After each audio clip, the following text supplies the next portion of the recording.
Good day. It's Trent Klarenbach with the Trent Klarenbach Podcast, brought to you by the Klarenbach Grain Report and Klarenbach Special Crops Report. Today, I have a very special guest. He's been, I would say, a bit of a mentor to me. I would say, certainly an inspiration in the podcast game. He's got an excellent podcast. His name is Ryan Denis. He has What the Futures podcast, and he has the Lunchbox Crew. He's a grain market analyst out of Alberta, northern Alberta, I would say near Edmonton. Is that right, Ryan? You got it. You bet. And he's from Saskatchewan, good old Saskatchewan boy here. So he's done something quite remarkable in his life, in my opinion. He had a advisory service that he was able to have a strong exit on, which I think is incredible. Exiting consulting businesses is very difficult, in particular when you are the only owner, the only shareholder. It's very difficult to exit them. I was fortunate enough to have one myself, and I just recognize how difficult it is. So, well, Ryan, great to have you on today. Well, thanks for having me, Trent. And it's nice to be on this side of the camera for once, getting interviewed. So appreciate it. Yeah, I'm looking forward to this. Yeah, Ryan's had me on his podcast, What the Futures podcast, a few times, and he's had a number of excellent guests on there. I think if you haven't listened to it, I encourage you to look it up. We'll put the links in the notes and the description of the podcast here. But Ryan, before we, I definitely want to talk about your previous advisory service, what that all went up, how that all came about, and how you executed that exit. But first, let's get people to know who you are. Who is Ryan Denis, and where are you from? Well, I still call myself a farm kid, even though I'm 40 years old. But I grew up in rural Saskatchewan. The family farm is an hour north of Saskatoon, in Dormy. My dad, he's the youngest of 10 kids. He farms with my brother, 10,000 acres. And even though I moved away to Alberta in 2007, I just always, I'm a farm kid from Saskatchewan at my core and at my roots. So never shy about that. I had a great upbringing. We lived in the same yard as my grandparents. So grandma was always, 40 paces away with fresh cookies and tea. And that was always, just something that many don't experience, but I got to.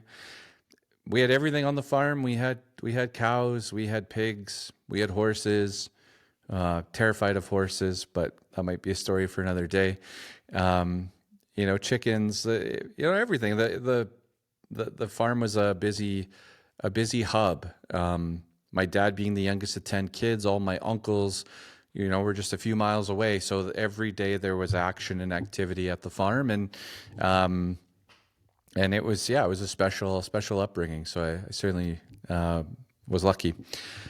I attempted university. I grew a huge bar tab, is what I call it. My student loan was a bar tab. After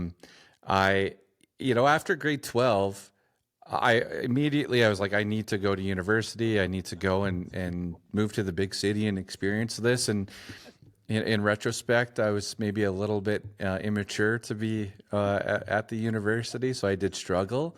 But I met a lot of great people. I had a lot of fun, way too much fun. And I did finally pay off that bar tab many years later. So, the opportunity came up. My wife, we've been together. I've been with my wife now longer with her than without her in my life. I just realized that a couple of weeks ago. We've been together for 20 years, married for 15.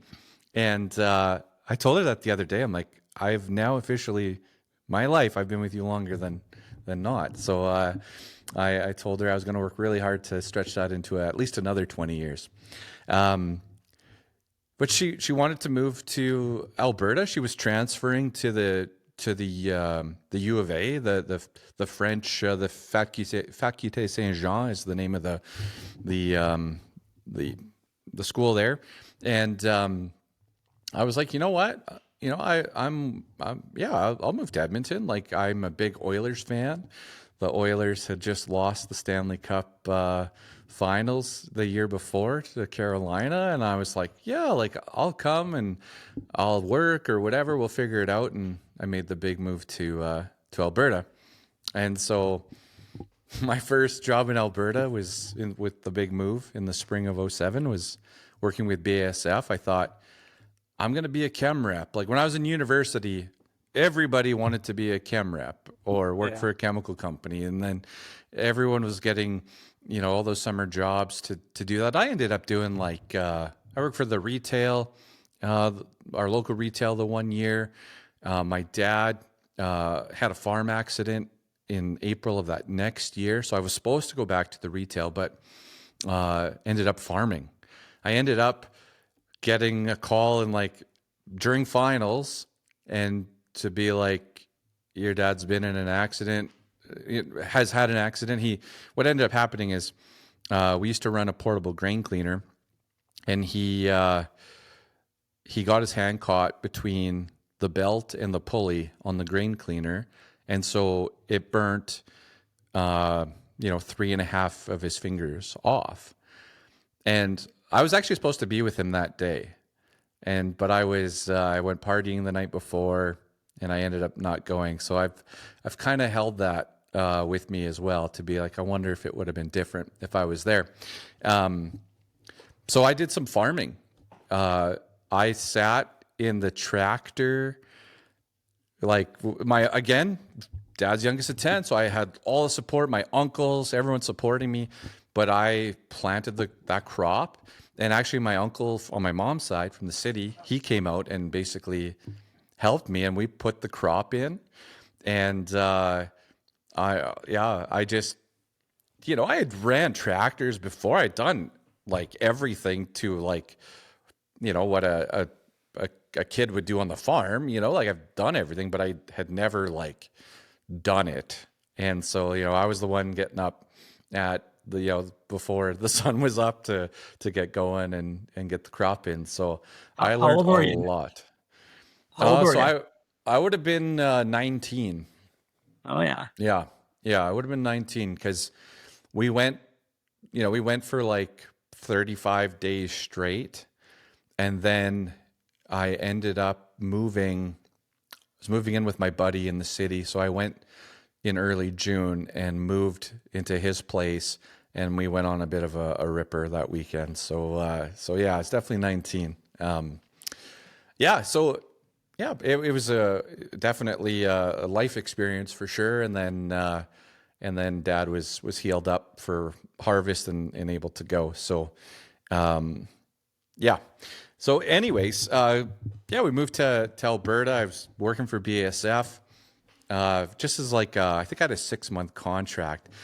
And after making these little tiny plots, babysitting these plots all year, almost fell in a well in the middle of the field. And I was like, yeah, this ain't for me. I'm not going to be a person that's growing these crops or giving advice on what to do. I got to find something else. And I applied for a whole bunch of jobs, but I ended up landing at the John Deere dealership in Edmonton. At the time, it was called Martin Equipment, and just in sales. And they said, hey, you'll come in and you'll just sell the small stuff, and then you'll make your way up, and we'll see where we go. And so I came in and I sold small compact tractors. I sold lawn and garden type stuff. And you got to remember, this is now going into 2008. Economically, Alberta was doing quite well at the time, and I sold a pile of stuff. I don't know if I broke a record for that year, but I was like, wow, this is good. This is easy. I'm not surprised. Yeah. So I had a lot of fun, and we're just young kids in the city making new friends, a bunch of young people at the dealership as well. And some of those people I met back then are still some of my best friends today. and or I work with today. Yvonne, who works with me, that's where I met Yvonne, right? And so had a heck of a time at the dealership, but I wanted to sell ag equipment. I'm like, I want to sell like the big stuff. Like they let me sell up to like a 6,000 series tractor, and that was it. I'm like, I want to go and sell a combine. I want to sell something big. I want to sell a 4-wheel drive. And they're like, when those 3 guys retire, that's when you can go and sell. And those guys, they're pretty much still there. So I was like, all right. So anyways, from there I moved into, I started applying for jobs. I landed in like weird stuff. Like I spent a month working for this guy selling fertilizer. And he's like, yeah, I had no idea what I was doing, but I'm going to go meet farmers and sell fertilizer. I was going to make a commission per ton. And then at the end of December, he was like, oh, yeah, I already sold to all those people in the past, so you don't get any commission for those ones. I'm like, oh, all right. So anyways, that didn't last very long.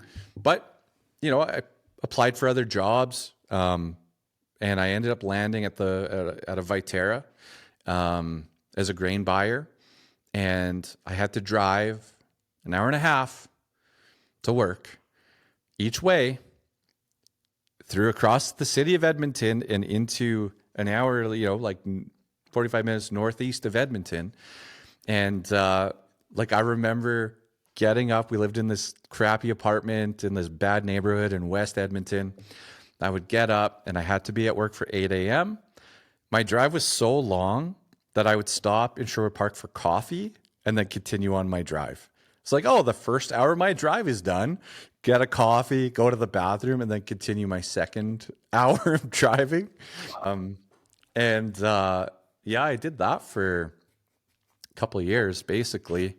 We did end up buying a house in North Edmonton, which then, because my wife was going to school the whole time, right? So she wanted to be close to the campus or close enough. And so we ended up moving into North Edmonton and cut my drive down to about an hour and 15. But we joke, like, I used to leave at 6 in the morning and I wouldn't get home till 6:30, 7 o'clock at night. And I'm like, now I start my days. You know what I did this morning, Trent? I No. I was on my second pot of coffee by 10, but we did before 8 a.m. We had my daughter and I had done a puzzle. Then we played. She has a new charades game. We played charades, and then I think I planted and harvested a crop with Finn as well, all before like 8 a.m. this morning. So a lot different than being on the road and driving I around. love it. So That's the way it should be. yeah. Yep. Hey, man, no complaints. So I'm buying grain. It's a Canadian wheat board days. I'm learning all about this stuff. I got seated, or I worked. The guy's name was Brad Morrow. Yeah, a real beauty of a guy. But the first week, like they hired me because farm kid from Saskatchewan, right? So like hired. Remy was my manager. He's like, yeah, farm kid from Saskatchewan. We had coffee. You're hired. Away you go. And I didn't know any conversions. I didn't know anything about anything really. And they just sat me beside Brad and they're like, don't move from the corner of this desk for 2 weeks. Oh, really? You come here at 8 a.m., pour a coffee, and just sit with this guy for 2 weeks. And I remember he wrote down all the conversions for me, and we glued them to my computer screen. I just listened to his conversations he was having. I learned all about, they were making me do all the cash advances. Like, okay, if you want a cash advance, then Ryan's going to be the cash advance guy. So I did a bunch of like advanced stuff, permit book stuff. Like that's what they started me off with. And so I learned all about all the wheat board, all the wheat board stuff. So that was good. What year would that have been, Ryan? So I worked at Viterra. That would have been 2009, the spring of 2009. And I worked there until June of 2011. Okay. Yeah. Yeah. Yeah. So I guess it would have been like the winter of like 2010 into 2011. It was, I don't know what was going on, but like being a grain buyer, there was two of us, and it was a good job. Like, I think it was like, yeah, my first non-commissioned job in a few years, right? So it was like really steady paycheck and benefits and all that stuff. But it was stressful. And I don't know why, but like in my life at that time, I didn't know it at the time, but I was having, on my big drive home, I started having these like anxiety, like panic attacks. And Really? I remember being stuck, like they were redoing the Quesnel Bridge during this time, and I just remember being stuck on that bridge, and like I thought I was having a heart attack. And I got home and I told my wife, like, I don't know what's going on, but I'm not feeling good, and like I think I'm gonna die. And so, like you go, I met with the doctor and all that stuff, but I also started losing my hair, like just patches of hair. And if I take my hat off, you'll see that I have some hair. It's getting thin up front here, but I've got hair, but just these like bald patches of hair. And so, I would say a very small office, a very toxic office from a relationship standpoint, like just like, I don't know, not like it was high school clicky, but there's you're like 9 people in there, and it was just kind of weird. So anyways, I was like, you know what? Like if I'm going to solve this, I should look there's lots of work in this field. Like I should just look for something else. And so I started looking for other jobs, and Cargill had a location in the city. And I was like, man, like that is 3 minutes from where I live. And so I lined up an interview, and we met after hours in their Cargill office where the managers was in Leduc. And I walked in like full Viterra garb, like full Viterra hat, shirt, everything. And they looked at me and looked at each other, looked back at me, and like, that's a first. I'm like, what? They're like, you walk in here like because Viterra was selling inputs at the time too. Like our number one competitor, this is how you walk in here. And I'm like, you guys wanted to meet at like 5:30. I had to lie to get off work at 4. Like, what do you want me to do? And so, anyways, I had applied for a job with them, and they said, that's great, but we want you to be a grain marketing advisor. And I'm like, I know nothing about, like I've been buying grain, but I don't really know anything about advising farmers. And they're like, nah, you've already been doing it. If you've been buying grain, you've been advising. We're doing this program. It's kind of new. And we have a big meeting in Saskatoon next week, and we want you there.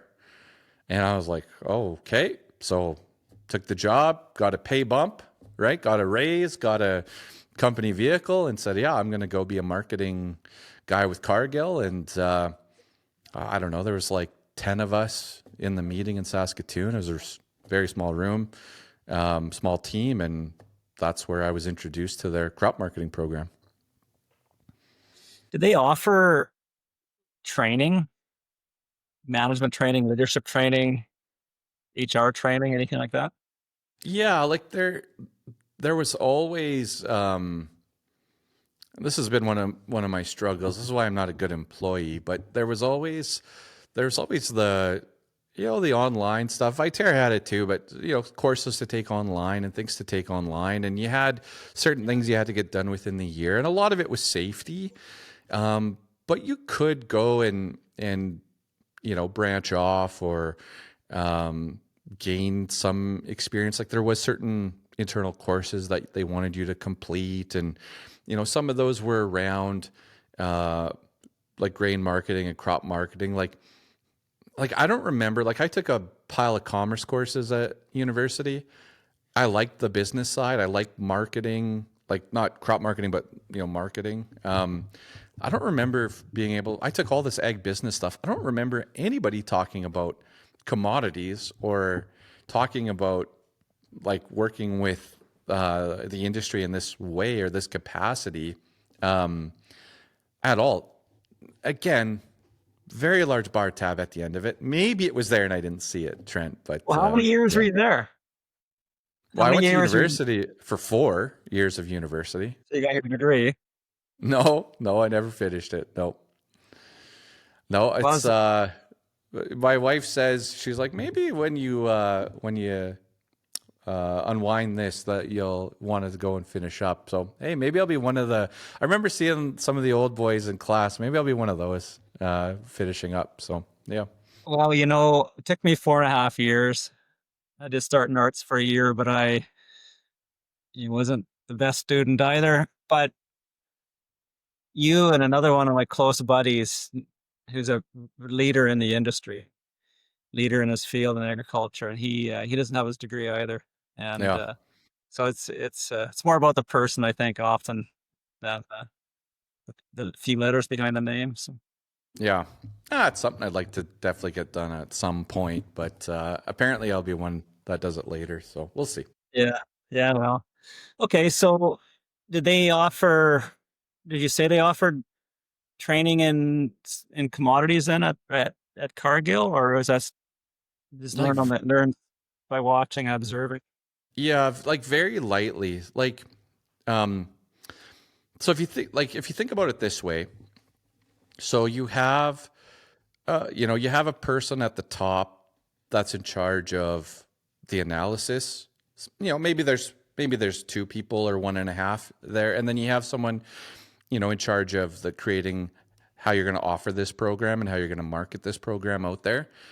And so, what they really want is a good listener, like someone who will say, hey, the top says to do this, and I'm going to take that message and I'm going to filter that out to my entire group, to my clients, and I'm not going to question it.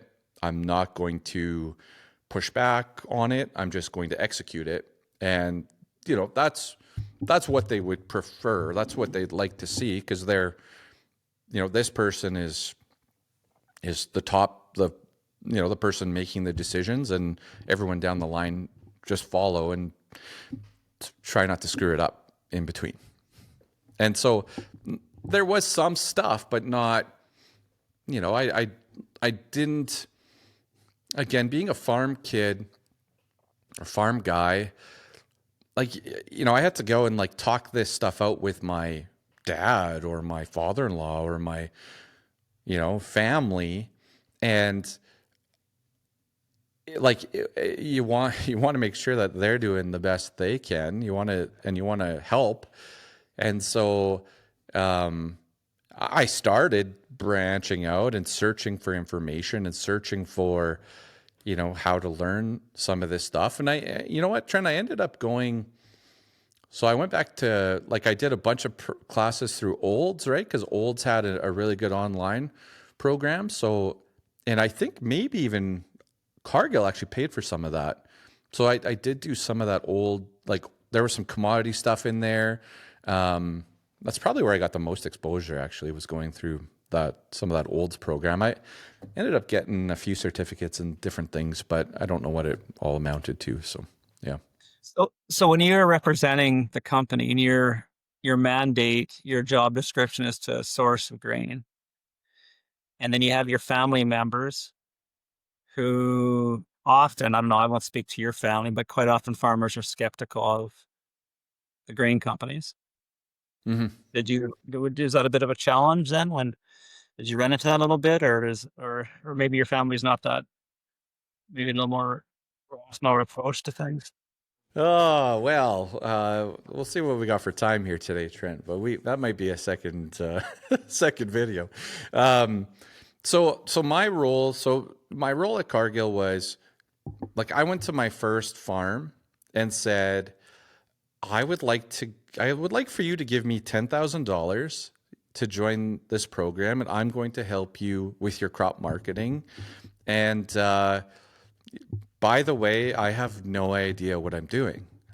And the farmer was like, they knew me from my Viterra days, so they're like, yeah, we'll give it a go. They paid the $10,000. I think it was like $4 an acre, and I'm like, we'll figure it out together. So it was about sourcing grain as like a a company philosophy. Like you sit in meetings every week about who are your clients are, what are they buying for inputs from the machine, you know, what are they selling for output, like into the machine. Like it's all about that. But you know, when you go, you're like, hey, I have a budget of $300,000 and I need to find 30 farmers to pay me 10 grand, and we're going to help you with your crop marketing. And so it was more about that, more about the advice than the other stuff, but it all ties in. Yeah. Yeah. Well, and I suppose you could tie in advice with your originating too, the sourcing of the grain. So like I remember, you know, a few examples, like, again, being younger and full of energy and a bit naive at times. But, you know, I remember drinking a little too much Kool-Aid at times. And I remember going to my dad and be like, we have to grow the specialty program, the specialty canola. Like, these are the results and this is the premium. And like, it's amazing and incredible. And we end up growing it. And at the end of harvest, he's like, don't ever bring up any of these programs again. Like that was terrible. I'm like, all right, okay. I guess I was a little too ambitious on that one. So I took those with was it the issue with the yield or just the program itself? Yeah, the yield drag was just quite severe. I think we had put in probably a few more acres than we should have as well, and the yield drag was just too severe. So I don't know how the actual marketing of it went after that, but I just remember it being a negative at the end. It just was so far on the yield drag that it was not going to make up the premium. Wasn't going to do the trick. So Yeah. So, you know, the thing about it is that, you know, I got to continue my relationship with a bunch of my Viterra farms that I had met, right? Like, again, I'm an outsider going into the Viterra location and going in there to buy grain. So I met all these great farms, and I got to talk to all these farms all the time. And then with Cargill, I got to do that for another 4 years. Just, I got to be on the road every single day, you know, having coffee with these farms and trying to figure out what to do from a marketing perspective. Yeah. Well, they obviously liked you as a person. It didn't matter what hat you had on or what shirt you had on, which is, I guess that's what business is all about, I guess, quite often. It's about the person more so than the... Yeah. It, so you would sit down with meet with a farmer, and the farmer would tell you that, like, it doesn't really matter what logo's on your shirt. Like, you know, we're going to give you at least the benefit of the doubt to start with. And it is about the relationship. And, you know, as my career evolved, you know, I was told kind of the opposite, where from a corporate side, it didn't matter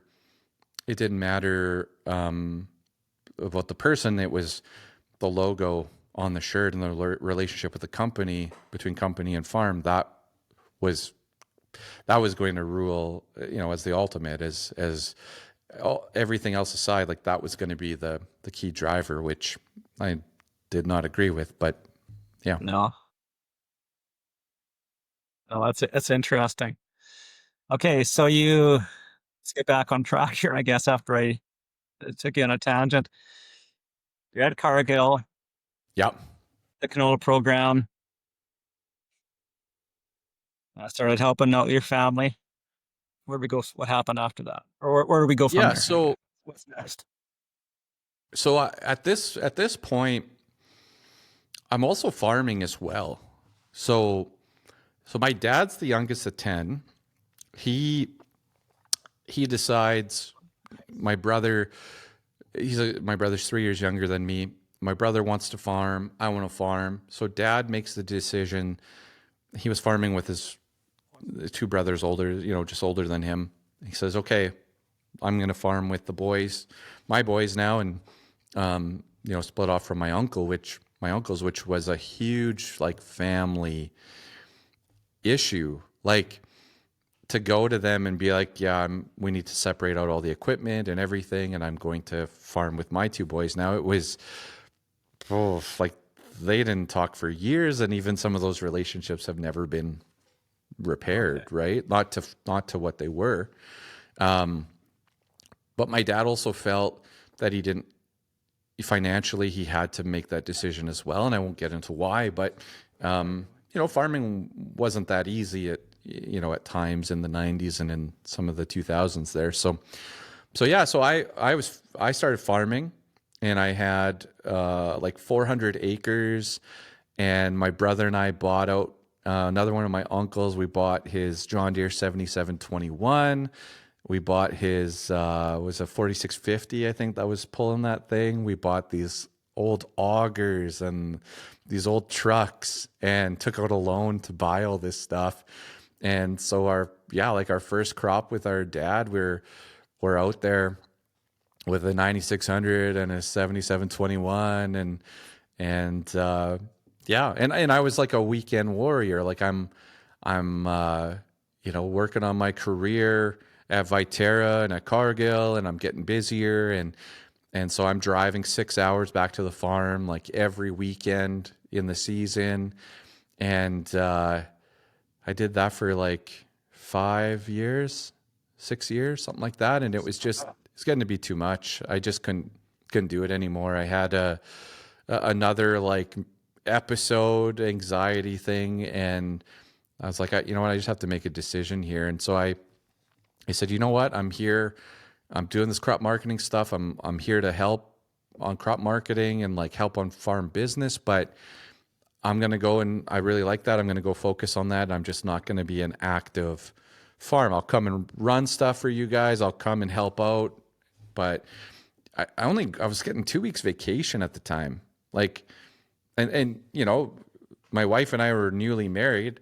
She also had 2 weeks vacation. You want to do something as a couple, as a family. Like, you want to go and do something, go on a holiday or whatever.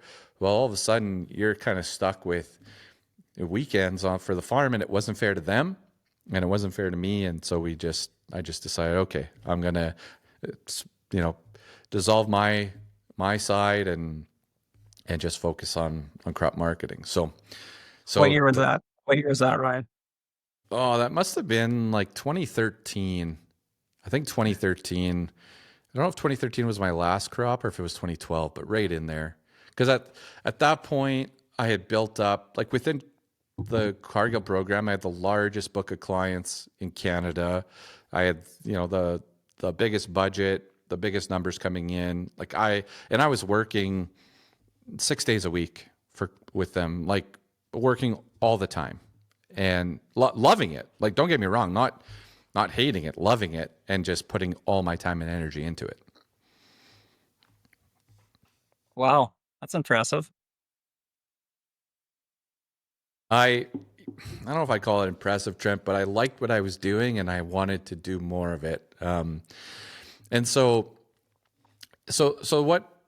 what ends up happening when you're part of an organization like that, where, the top makes a call and everyone has to toe the line, what ends up happening is, some of the more senior people and the more experienced people, they leave. And so you sit there and you see, like, oh wow, like that person had a pretty good book of clients and now they're gone, and or you start to get friction where the recommendation comes out, the market goes higher. Yeah, recommendation to sell, the market goes higher, and then you have to go to all your clients and say, yeah, sorry about that one, guys. Not sure what we missed there, but we missed something. And so there was a lot of that going on. And so you'd have to go in and say sorry a whole bunch of times. Or this was really fun, where it got to the point where a recommendation came out and you'd phone your guys real quick and say, don't do it. Don't do it.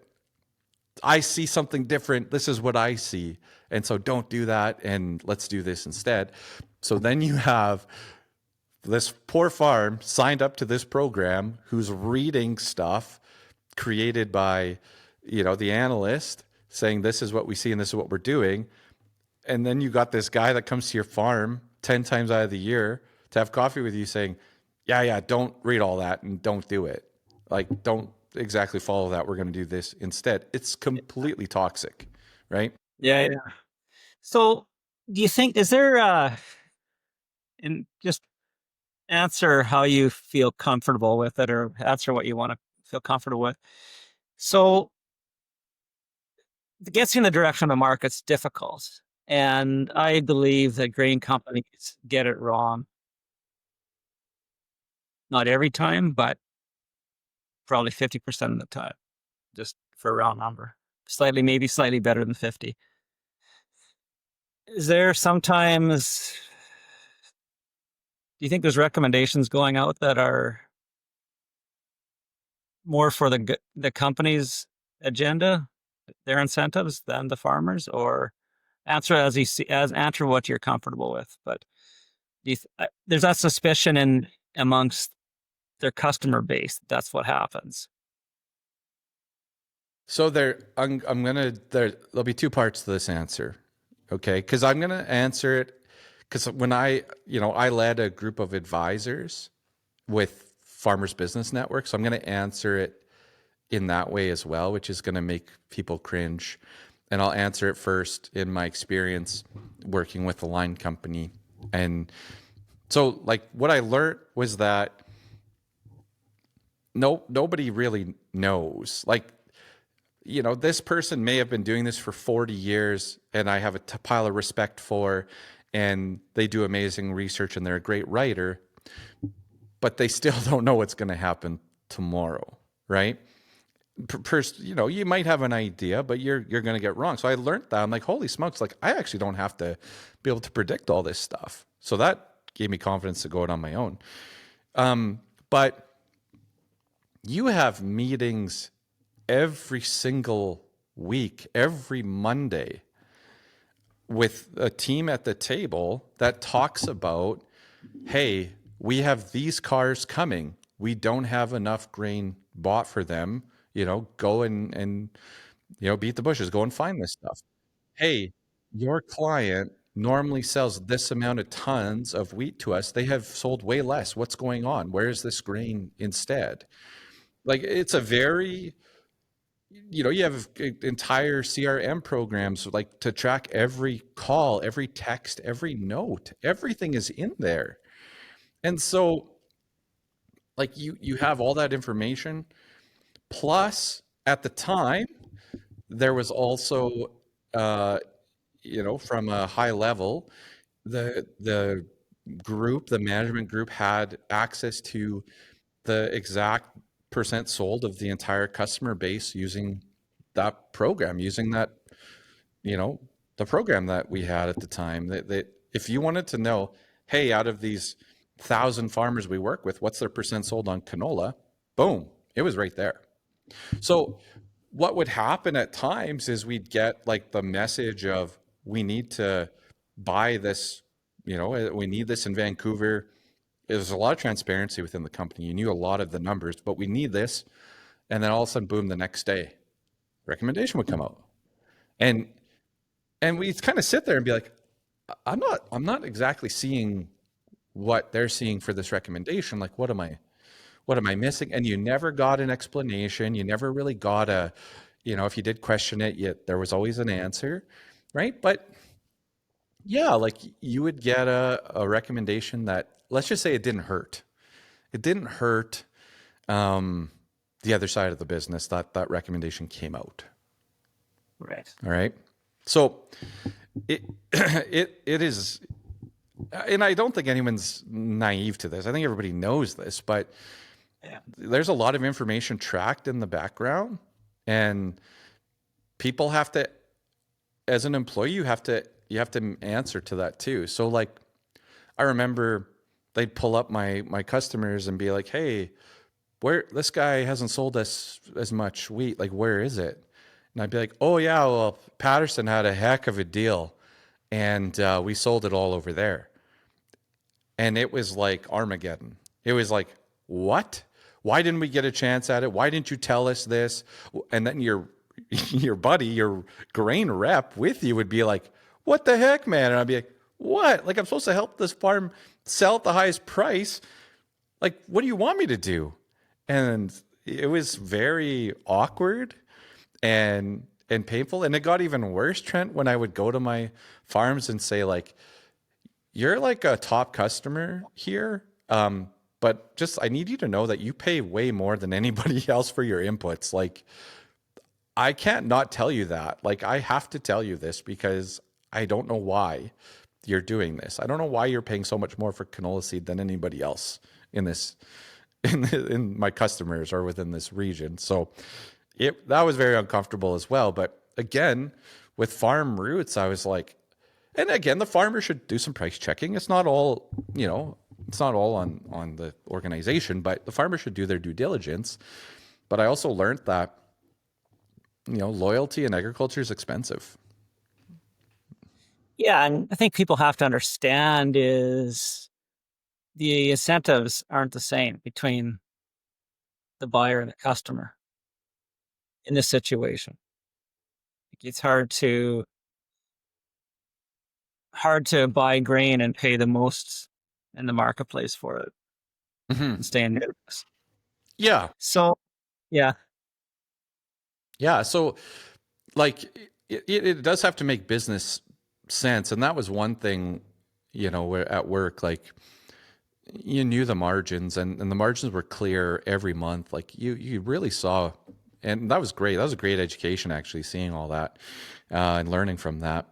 But you were able to, in a sense, control your own business too. Like, if you wanted to go and sell something for less margin, you could, but it would be reflected in your business, which was public to everybody. So that, that was pretty neat to see that. Yeah. So one of my pet peeves in this world is discretionary pricing. Maybe that's why I like buying things online. I'm paying the same price everyone else is paying. Negotiating a car drives me crazy. I find out that someone got less than me drives me nuts, or paid less than me drives me nuts, right? And I recognize there's volume and there's, all these different reasons for doing that. But the idea to me that your offer you lost the business because your offer wasn't attractive, but then you're upset that you didn't have a chance to beat your own offer. Give me the best price. Give me the best offer you have off the go. That's how I prefer to do business. And Yeah. yes, Yeah. that's a challenge. I just, like, I look back and I just think that, like I'm in this spot where I'm like, the reason I have a podcast is about transparency and talking about, things going on across Western Canadian agriculture and trying to shed some light on some sensitive topics. I think people cringe when I talk about certain things, but to bring that transparency and, we are in our own regions, in our own price sensitive regions as well. Like, fertilizer is a prime example. Like, a commodity produced in one part of Western Canada is sold for way more money close to where it's produced compared to farther away. Like, you think there's extra freight costs that should be higher, but it's not. And I remember digging into that in the past, and it was, what the market will bear. Like, it's part of it, right? And anyways, but I think within the organization, you have your tiers and your customers, and your most loyal customers, you should want to maintain that loyalty and keep that, and not go to the extreme of making the most money every time on every transaction. So, I know it happens. I know it happens today. It's happening all the time. But again, as a farm, you still have to do your due diligence. It's up to you to go and do some checking and not take that loyalty for granted. Because if you do it, it might end up costing you a bit more. And I don't know if it has to. So Yeah, and at the end of the day, it's if you decide to make that sale at that level, or you decide to make that purchase at that price level, ultimately it's responsibility is on you as the farmer. Maybe someone else bought it cheaper, but you did agree to those terms. Yeah. And they say you must have been happy with it at the time. So to point the Yeah. finger after is kind of difficult. It's maybe not right. I think we need to do your own due diligence, like you say. Yeah. And yeah, and all sorts of life experiences. But if I want that red truck and it has to be that red one, and I can get a white one for cheaper, but that red one's the one I want, and they're the exact same. Like, yeah, like I might pay more for that thing because that's what I want. But anyway, yeah. Yeah. Yeah. So Okay. yeah, I'm working with a large group of farmers. At this point I'm probably 35 to 40 clients. Like, I'm working for Cargill, but I'm getting higher in clients, and so I'm running out of time. I'm working 6 days a week at least, and I'm still, I'm getting dragged into meetings every week, and meetings that have very little to do with me. And I have to spend 1 day a week in these meetings. I have to go to the one city, the Edmonton meeting. I have to go to another meeting outside of town. I got to sit in these boardrooms. It's taking away from my work with my clients. So I was trying to negotiate, like, can I just like tune in? Like, of course, COVID hasn't happened yet. No one's used to Zoom calls or anything, right? So I'm on the road and I'm getting like speeding tickets, and I'm working these big hours, and I'm getting tension at home as well. And it's just coming from every side. And then finally I'm just like, all right, like there's one last straw. And I was like, I'm done. Like, I think I can go and do this on my own and be an independent out there. And I've seen others have done it. And so I'm going to go do it. And we'll see how it goes. Right. I'm going to lose my paycheck, my monthly paycheck, which I've been used to for 6 or 7 years. And I'm going to go and earn my stripes again. Well, you betting on yourself. I mean, it's extremely difficult and challenging for people to do. It's very, maybe it's not difficult or challenging, but creates a lot of uncertainty. But the Yeah. reward of betting on yourself, regardless of the outcome, I can't stress how important that is, how it's important it's been for me. And I just find it fascinating, and the utmost respect for those that decide to do that. It's not easy to do, but it's I'm always impressed by the outcome when that happens. So Well, and I have to give credit to my wife as well. Like, I go to her, and so now at this point, like, we're living an hour outside of the city. So if you can imagine this, so I got told that I had to move, right? But people in agriculture, that happens fairly often, or it used to anyway, where you have to move.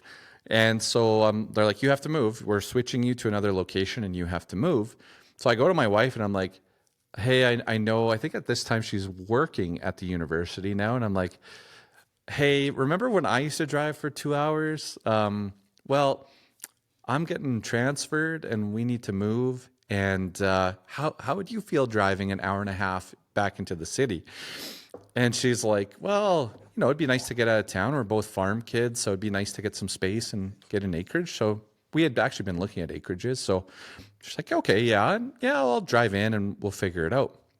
So I got paid to move out, and there was 2 homes that I could afford. That was it, 2 homes, and we had to pick the one that had needed a pile of work. Which, again, we're young. Like, how old am I at this? I'm in my late 20s, probably 28, something like that. So we're going to take a fixer upper. We're going to move out into the country, and my wife's like, sure, that's fine. 6 months later, I get transferred back into the city, and I'm like, okay, so I can move back into the city? And they're like, no, that's not how this works. You still live in an area that's reasonable for your travel, so you got to stay there. But we just moved you back into the city, and I was like, "What the heck? How do I go to my wife now and be like, oh yeah, by the way, we had a whole reshuffle, reorg, and Yeah, I'm back in the city. I I worked for a massive company, and I had never been so scared for job security than working there. Like every 6 months was a whole shuffle of the business process, the structure, all the time. And again, hey, huge business, smart business, doing a lot of great things. But as an employee, I was like, we're getting called into this big meeting, and the axe would fall, and you'd be like, okay, who's left? Okay. And away you go. And they still continue to operate that to that degree. Like right now, it hasn't changed at all. Um, but, uh, but yeah, I had to go back to my wife and be like, yeah, so I'm back, transferred in the city. I have to drive to the city every day now. So we follow each other into Edmonton, which was just bonkers. So that was part of the last straw. That is crazy. Wow. Yeah, I guess that's the myth of the safety and security of a large corporation. I, again, you see lots of layoffs in agriculture right now, and I feel for all those people, but um, yeah, I felt a lot more safer in some of my beginner roles, and at working, selling. You sold, you stayed, right, and um, yeah, but yeah, there was, yeah, no safety. Didn't feel like there was much of a safety net, so. Wow. So you changed locations. Now your wife's driving. hmm My wife's driving in, and I go to my wife, and I'm like, I think I can do this on my own. Like I've known some of these farms now for 6 years. I'm getting asked all the time. Like that's the other thing the company doesn't realize. Like you're getting asked all the time. Like when are you going on your own? Like when are you taking the leap? Because across the prairies, it's very consistent. There's a story out there about a person leaving, and yeah, it's not a new story, right? So you're getting asked all the time, and so I'm sitting there. I'm like, man, I'm in my late 20s. Maybe I'm 30 at this point, or not quite. And I'm like, I want to do this leap, but how do I do it? So that's when I got approached by Agri. And so Agri was like, well, hey, we see a lot of potential here. We think you can run a great business. And by the way, here's another like 10 people doing the same thing as you. And you can talk to these folks every week, and you can, grow your business, create your own business, but grow your business. And by the way, this guy's been trading canola for 30 years. You could phone him. This person's going to write a report you could send to your clients. And, all we ask for is 50 cents on the dollar. And so you sit there as an employee and say, well, I was making 80 grand or whatever it was, plus my bonuses. Well, I could go and give half my money away to this other company, and I'd still make almost triple of what I was making, right? And so that was like a safety net for me to take the leap, but also be tied in with a network. So, for the first like year and a half, I had this group where I could jump on a conference call every week, figure out what was going on across the prairies, build some of that confidence, and also, use that network to help me build my business. Now, it doesn't exactly work like that. You still have to go and make the connections and meet the farmers and get out there and build your name up. But, at the time I was like, oh, there's potential prospects and stuff and a brand behind, and I'll gain some customers through that. And yeah, it doesn't quite work that way, but yeah. So, say a year and a half at Agri, and then that wasn't working out as you anticipated. So You're 30 years old, 31 years old this time. yeah, so so behind the scenes you create your own company, right? So I created my own company. Um, you know, again, trying to survive. I remember going to an event in Calgary, and I had brought some clients to the event, and I was down to my last $500, and I had to pay for my hotel room, and I wanted to take these guys out for a drink. And I remember like, man, if I don't get a check coming in next week, like I'm going to be like, I'll be dipping into my, they all told everyone when you started, go get a line of credit, right? And have a buffer. But I was like, man, it's going to be tough here. And that was the lowest my account ever got. And it never got near that again. And so that was kind of my turning point. But that was in like December of that year.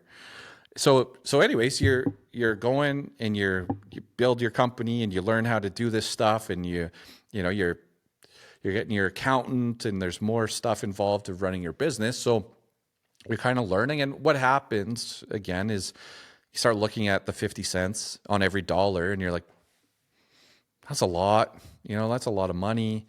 So you try to negotiate that down, and that doesn't go well.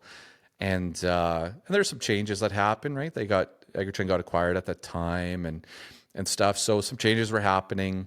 I had the biggest business there as well, right? I had the most clients, and then a lot of people had other jobs. Like you jump on a crop marketing call and they'd just be grilling me for answers. And I'm like, what were you guys doing all week? And I sell insurance. I was doing insurance work. Well, I farm. So I was farming. I'm like, oh, okay, well, who was doing this full time? And there was like 3 of us doing it full time. And I'm like, all right, yeah, I'm giving you guys way too much money.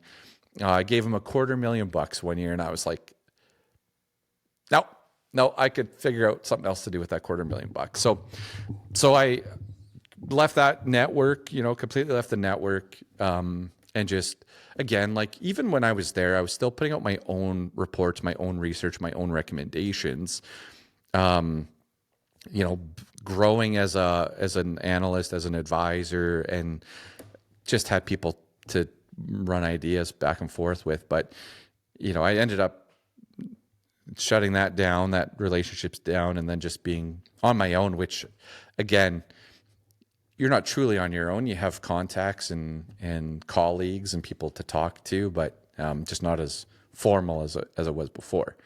So I'm doing these workshops, and I used to, one was a heck of a party, actually, Trent, in Vegreville. We had a heck of a party. And so what happened was I was by myself hosting 100 farms, and we had a couple of speakers, and we were doing a beer tasting, and it was just me. I was completely by myself. I didn't have any staff. I didn't have anybody to help me. And so the beer company shows up, and Ribstone, and they're like, well, who's going to crack these beers? I'm like, what do you mean? And they're like, well, the guy's going to do the talk about making beer, and someone has to pour all these. So I look up in fear, and then I think it was like Pat Dobish and Charlene Malenka and some of my clients, and they just come, they're like, we got you, Ryan. And so they start cracking beers and start pouring these tasters. I'm like, it's like Christmas time. I have a gift for everybody. I've got all this food, and I did it all on my own. And I was like, what the heck am I doing? Like, I need help. I've got like 60 clients now. I need an admin. I need some help. And so I'm like, okay, I'm going to go and hire somebody. And I made the best and the worst mistake. I made the best mistake. I got a great person hired, but I made the worst mistake because she was really good at marketing. And so that grew my business more, right? So like farmers are talking about you, that's going good. You can put together some nice things, some events. You've got a crisp logo going now, some nice swag, like that's building momentum. So then I'm like, okay, I had a waiting list, and I'm like, I have enough people here to hire an advisor. So that's when, I started looking around, talking to farmers, like who's a good grain buyer out there. And that's where Brittany Nielsen's name popped up. And I went and had lunch with her, and I had to convince her to make the leap to come work with me, who's just a Yahoo out there doing this. Like, she's going to leave Viterra to come work with me. I remember I had to talk to her parents and like let them know that I wasn't in like financial trouble and that this was going to be totally fine. And like, I remember talking to Meredith, Brittany's mom, to be like, and she worked at a bank, but I'm like, I had to convince her mom to come and like let her daughter come and work for Full Acre, work for my company. And, and as soon as she did, I'm like, here's 40 clients, like boom, right there. And she just trained on the fly with me again, farm kid from Killam, Alberta, worked as a grain buyer, had a lot of great base knowledge. And then I was like, okay, and this is how we do it. And she traveled with me for a couple of years. And there was Brittany, myself, and Lindsay. And at that point, we're over 100 clients, north of 500,000 acres, and working like a dog, like working 7 days a week. But I have no kids. My wife's also in career mode. And so we're career mode, travel mode, my own business. So like I remember being in Iceland and on the phone talking to farmers while we're in Iceland in late August, just doing it, right? Having a great time doing it and kicking butt and having lots of fun. So, so it was good. It was really good. Like it was stressful, but at this point, I was starting to become like a workaholic. I was a workaholic. But I couldn't wait to wake up in the morning. Like I remember going to bed and like I didn't need to set an alarm to be up at 4:30. Right. And I remember Saturday, 4:30 a.m., writing a market update for the week, my market outlook or whatever, my big, weekly publication thing, and writing all that and hitting send, and then my wife waking up for the day, and then us going to do something, and then me being like, I got to get back. I got to do this now for work. Like just working all the time and loving it. So again, we were doing like conference or meetings, farm meetings, and my pal Aquina, she was working for a company called Farmers Business Network, which was just getting going in Canada. And she said, "Hey, we're doing this thing. Would you mind if I like came to some of your grower meetings?" And I'm like, "Yeah, like if farmers can save money on crop inputs, that's a nice tie-in. So yeah, come hang out." And so she came to some of these meetings. Aquina and I had worked together at Cargill and stayed in touch over the years. And so she came and traveled to some of these meetings, which then was the result or the start of me being able to sell my business. So I don't know if you want me to get into that yet or, or wait, but yeah. Well, I mean, so how many years were you doing this before FBN came into the picture? Well, FBN called me in December of 2019. And so I started independent in February of 2015. So that's what, 4.5 years of being independent. I had the Agri network for a little bit of that time. But, started working with farmers as a grain buyer in 2009, started, consulting in 2011. And then, 9 years later, selling my business. So, yeah. And in your business, like when you were fully independent, how many years? Like doing the quick math, there's like 3 or 4 years. Yeah, like probably 3 years being independent. Like it was a whirlwind. Like once I hired Lindsay as an admin, and then it just blew up. And even then, like in 2019, I was contemplating. I had found my next hire. Like I had another chunk of of clients ready to sign up, and we were branching off into Saskatchewan. Our next hire was in central Saskatchewan, and all that was well in motion. Well in motion when I was starting to negotiate selling the company, because I would remember thinking about, okay, another vehicle, somebody else on the road, more risk to me, to my company. Again, now I'm the person with the message on when you should sell. So, having that person believe in me, and continuing to build up this brand. And for, the biggest risk, the concern is that you have somebody that is behind a windshield 5 days out of the week going down the highway. Like it's the most dangerous thing we do is go down the road.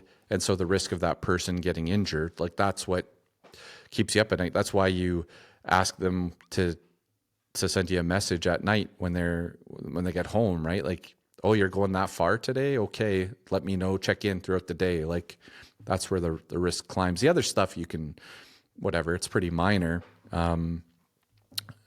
But yeah, that's where it comes in, is make sure everyone gets home at night.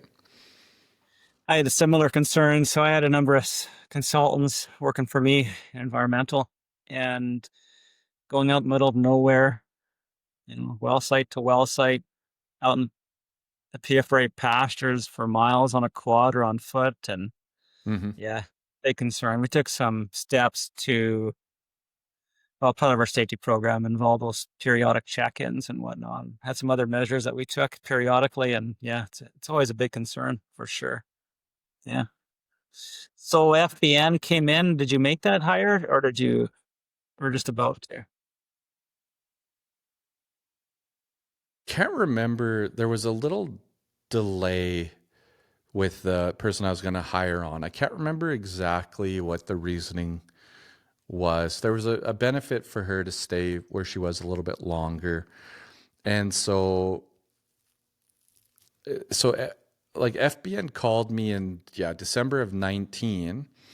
And I remember I was driving between Martin's farm and Donna's farm. And I was on like a back road in December, and I get this call, and this guy's talking to me, and he's like, have you heard of this company? And I'd like to talk to you. And I basically told him, like, hey dude, like I'm busy, and take a hike, politely take a hike. Like I'm not interested, and I don't know why you're phoning, but yeah. And so I ended up going to my next farm meeting and kind of left it. And then they called again. And they called in early January because it was crop production show. And they're like, we're going to be at the crop production show. We'd like to meet with you. Would you come and are you going to be there? And would you come and have dinner with us? And I was like, yeah, I'll be there. And yeah, okay, I'll go to dinner. And I didn't. I ended up not going to dinner with them. Just kind of stood them up and left it at that. We had one more conversation after, and again I was like, yeah, that's an interesting idea to talk about selling a company. But I'm like, you know what? We're just really kind of getting going here, and it's crazy busy and really, really good and lots of fun. And maybe one day we'll have that talk, but for now I'm not that interested. And my wife was pregnant at the time with our first. And we talked about, like, once we have a baby, like Ryan, you're not going to be able to work like you are, and, you're going to have a family, like we'll have this baby, like things are going to have to change. But, I just thought at the time, like, yeah, it'll be fine. Like I'll hire somebody and we'll figure this out. Like we'll just kind of roll with it. But I was, we're hosting again, these conferences. So February 3rd, I believe, 2020, February 3rd, 2020, we're having 140 farmers come to the rec room in South Edmonton, which is, I don't know if you've ever been to the rec room before, but it's like a arcade, and they've got a theater. Like it's a really cool spot. And I'd never spent this much money on an event. I think I was going to spend like 40 grand at this thing. I brought speakers in from outside the province, and we're gonna have this big conference, this 1-day conference, and it's gonna be awesome. We had like an ice cream bar set up, and everyone was gonna play arcade games, and we even had like prizes for whoever was gonna win this race circuit thing. Anyways, the day before, my wife has an ultrasound appointment. And it's a routine appointment, but it was a little later, and they had to check something. I can't remember what it was, but they just had to check something. And my wife's due date was in like April, and like I just remember the day. Like I'm in an orange full acre hat. I got my Oilers t-shirt on. I'm scrambling to get ready for this conference the next day. And I'm like, yeah, let's go to this ultrasound appointment. And so we go to the appointment, see in the afternoon, and I pick up my wife from the bus, actually. I think she took the bus that day. Anyways, we go to the appointment, and the lady says, hey, like, let's have some juice. The baby's not moving much, so let's have some juice. Let's get you walking around. And they got a sleepy baby today, so let's just see if we can wake it up a little bit. We don't know if we're having a boy or a girl at that time. And okay, so she has juice and continues the appointment, and then she's like, "Okay, I'm all done. I got all my images. I'll just go talk to the doctor, and I'll be right back." And so she doesn't come back. The doctor comes back, and he basically says, Can you go to the hospital right now? Or if you can't, the ambulance is on its way. And we're like, what? And we're like, you obviously have the wrong room. And he's like, your baby is in trouble. Something's going on. Can you get to the hospital right now? Leave this room, get in your vehicle and get to the hospital? And I'm like, yes. And he's like, okay, because if you can't, the ambulance is on its way. And we're like, this is serious? He's like, this is very serious. You need to get to the hospital. It's like again, we're just shocked. And like, okay, here we jump in the truck. They let us know, like, this is where you have to go. They'll be waiting for you. And sure enough, I pull up to the front. The team is there.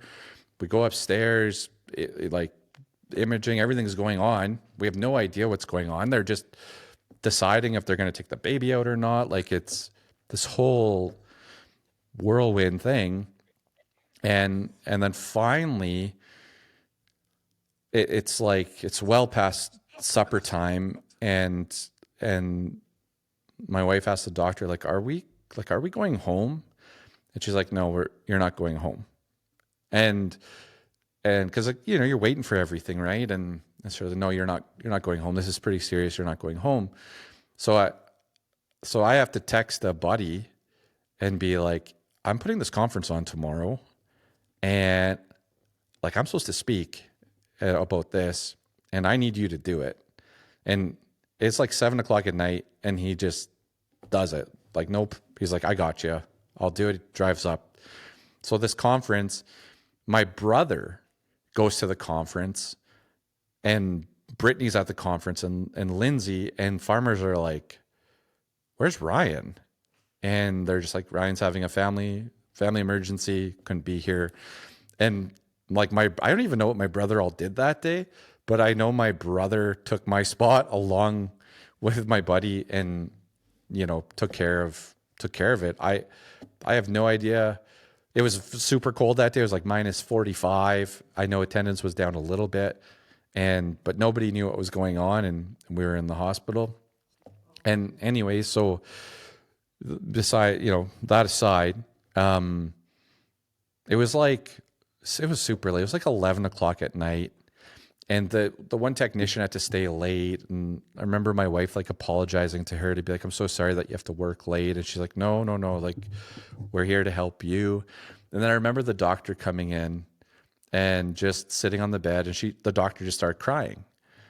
And she's like, I'm so sorry. Like, this is not going to end like you're hoping. And your baby's in a lot of trouble, and we don't think your baby's going to make it. And like, you're sitting there, this whole day is just complete chaos.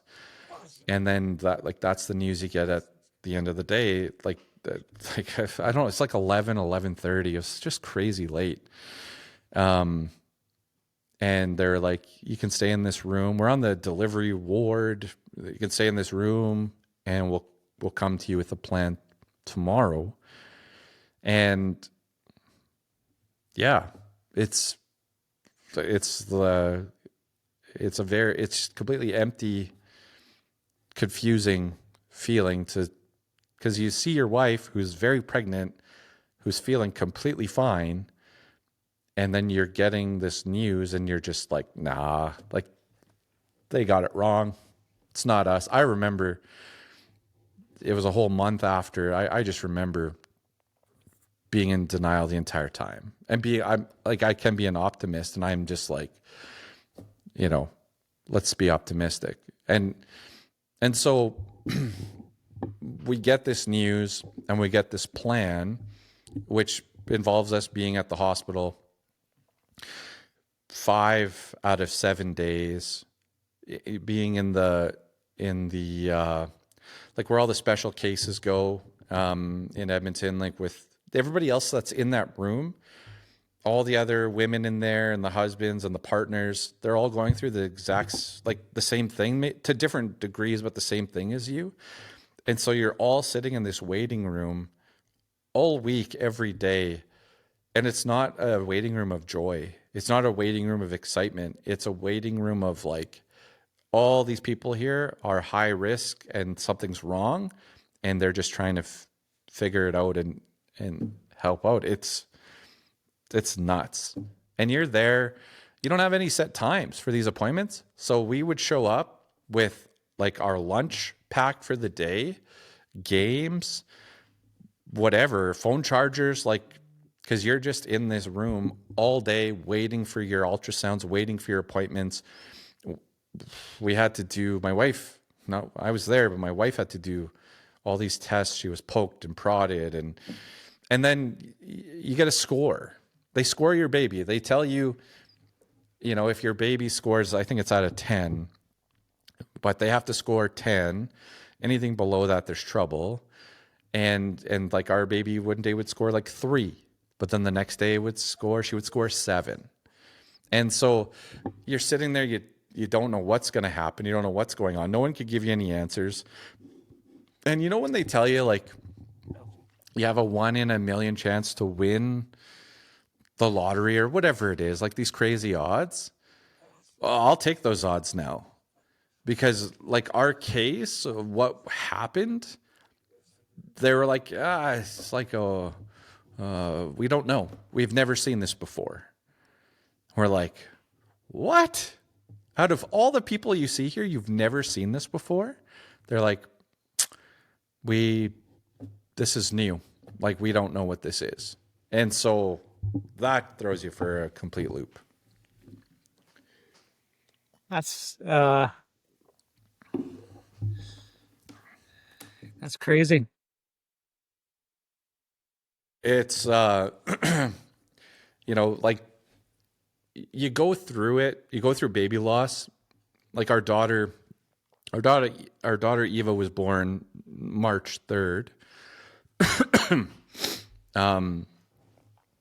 And yeah, I think I said 2020 earlier, but this is I'm up a year, because this was all in 2019. This is 2019. I'm blanking here.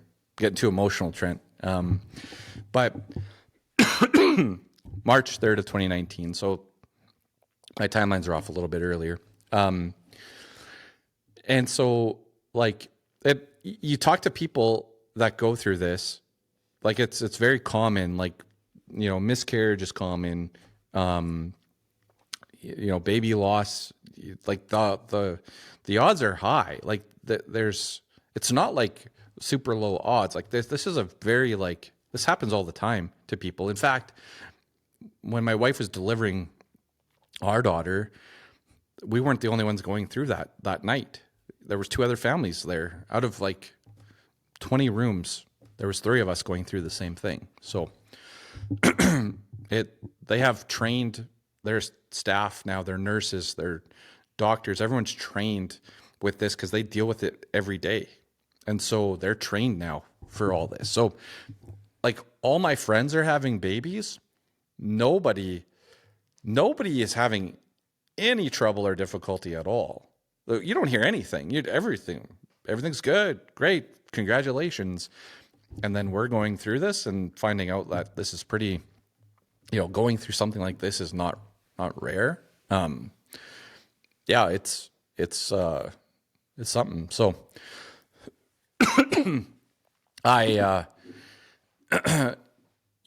so my perspective changed, like 180.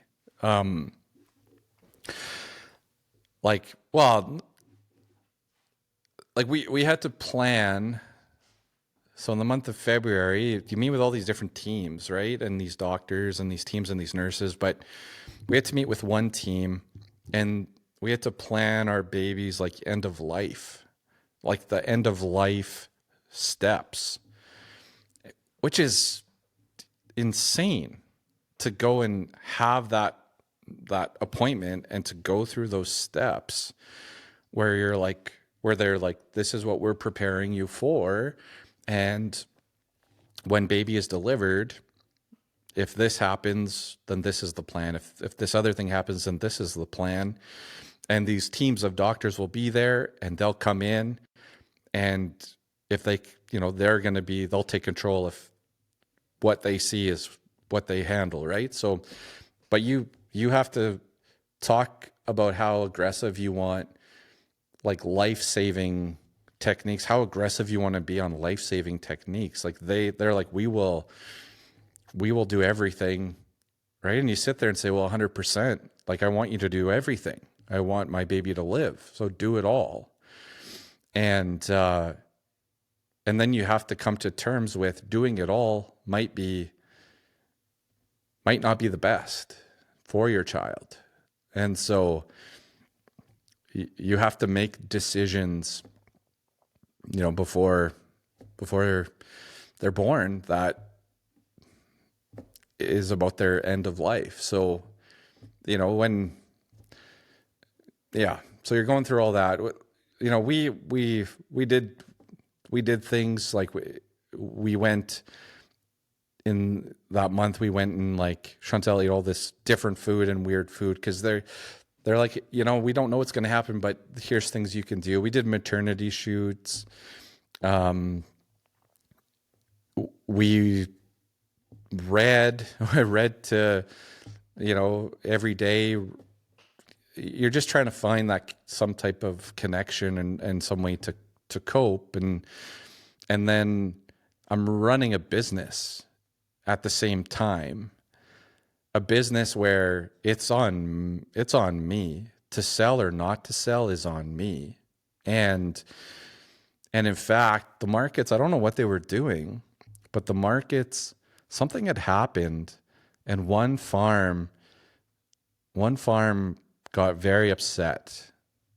And like I had to write like a message back to be like, you know what, guys, like if this is how this is going to go, like we don't have to be in each other's professional lives. Like if you can't have a little bit of sympathy or patience throughout this, like we really don't have to work together anymore.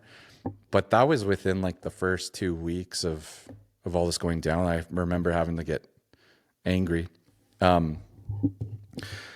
So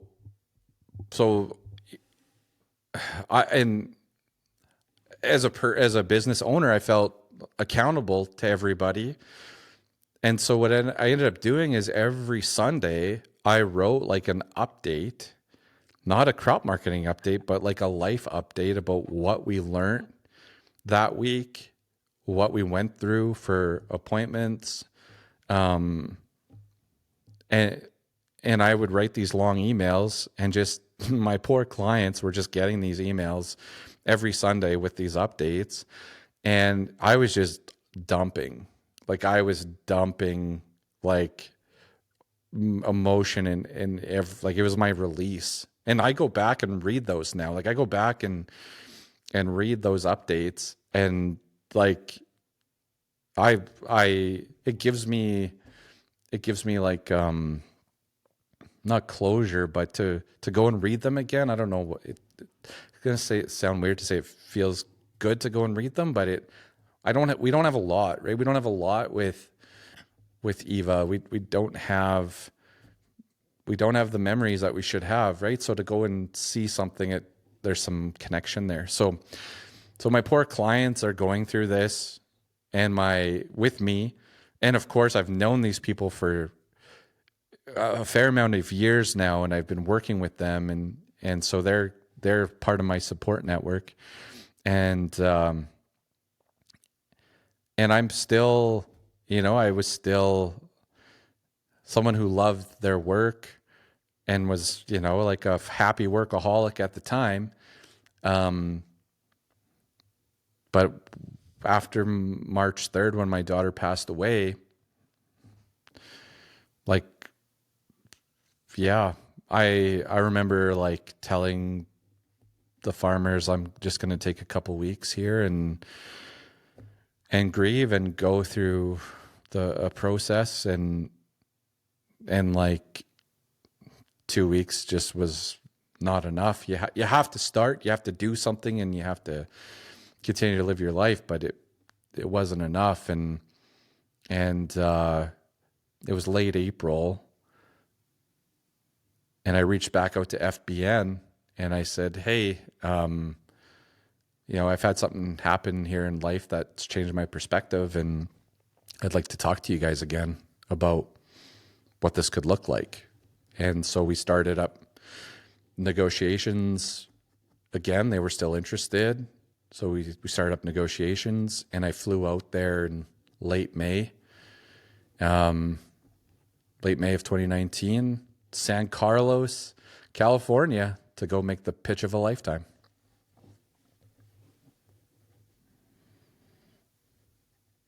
Wow. That's quite a journey. It's I've talked about it a little bit, obviously, in the past, but yeah, it completely changed my life for the good. Like for the good, in the fact that now the kids, my two kids, Willa and Finn, like the gift that Eva gave them is that their dad is, his priority in the morning is getting a hot cup of coffee, but spending time doing a puzzle and spending time playing charades, and creating the week around them and around my family, instead of doing creating the week around my work and then fitting them in whenever it works. So we're very fortunate to both be at home each and every day, and I get to say no to anything work-wise. I get to say no to anything.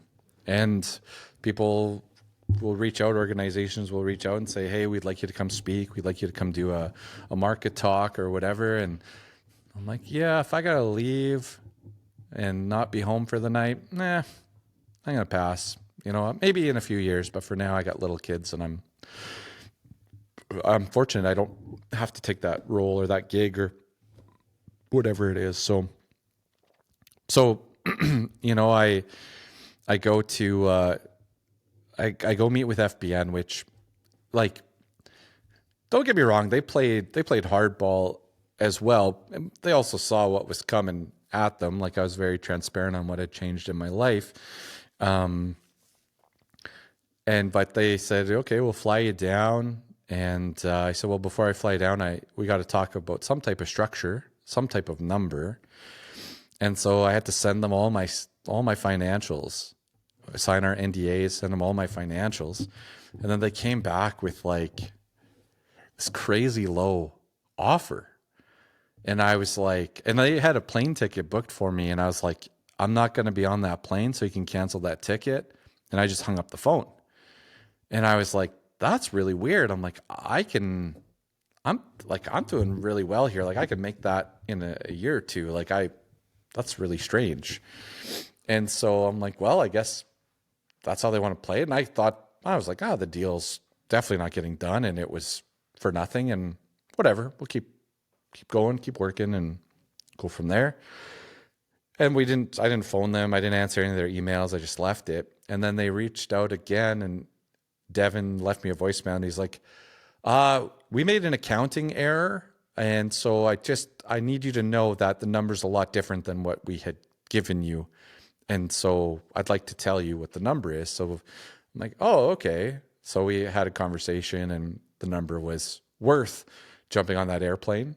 And so, so I went down to San Carlos in that trendy office they had there, and they put me in it was a really cool space, lots of open space. These tech companies, right? The way they do things is a little different, not what I had experienced before.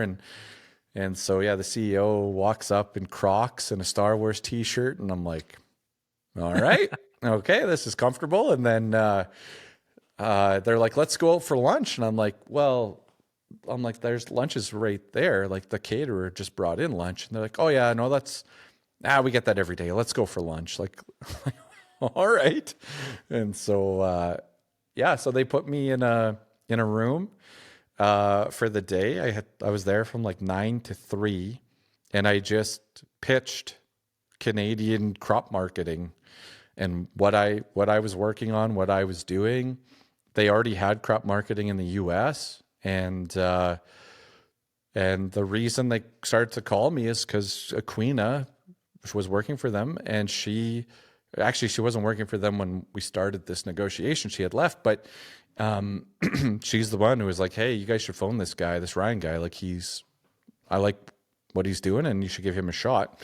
And so because of her, this all kind of started out, and that's why they started calling. So I remember just pitching, and they were just flabbergasted by the difference in crop marketing in the US and crop marketing in Canada.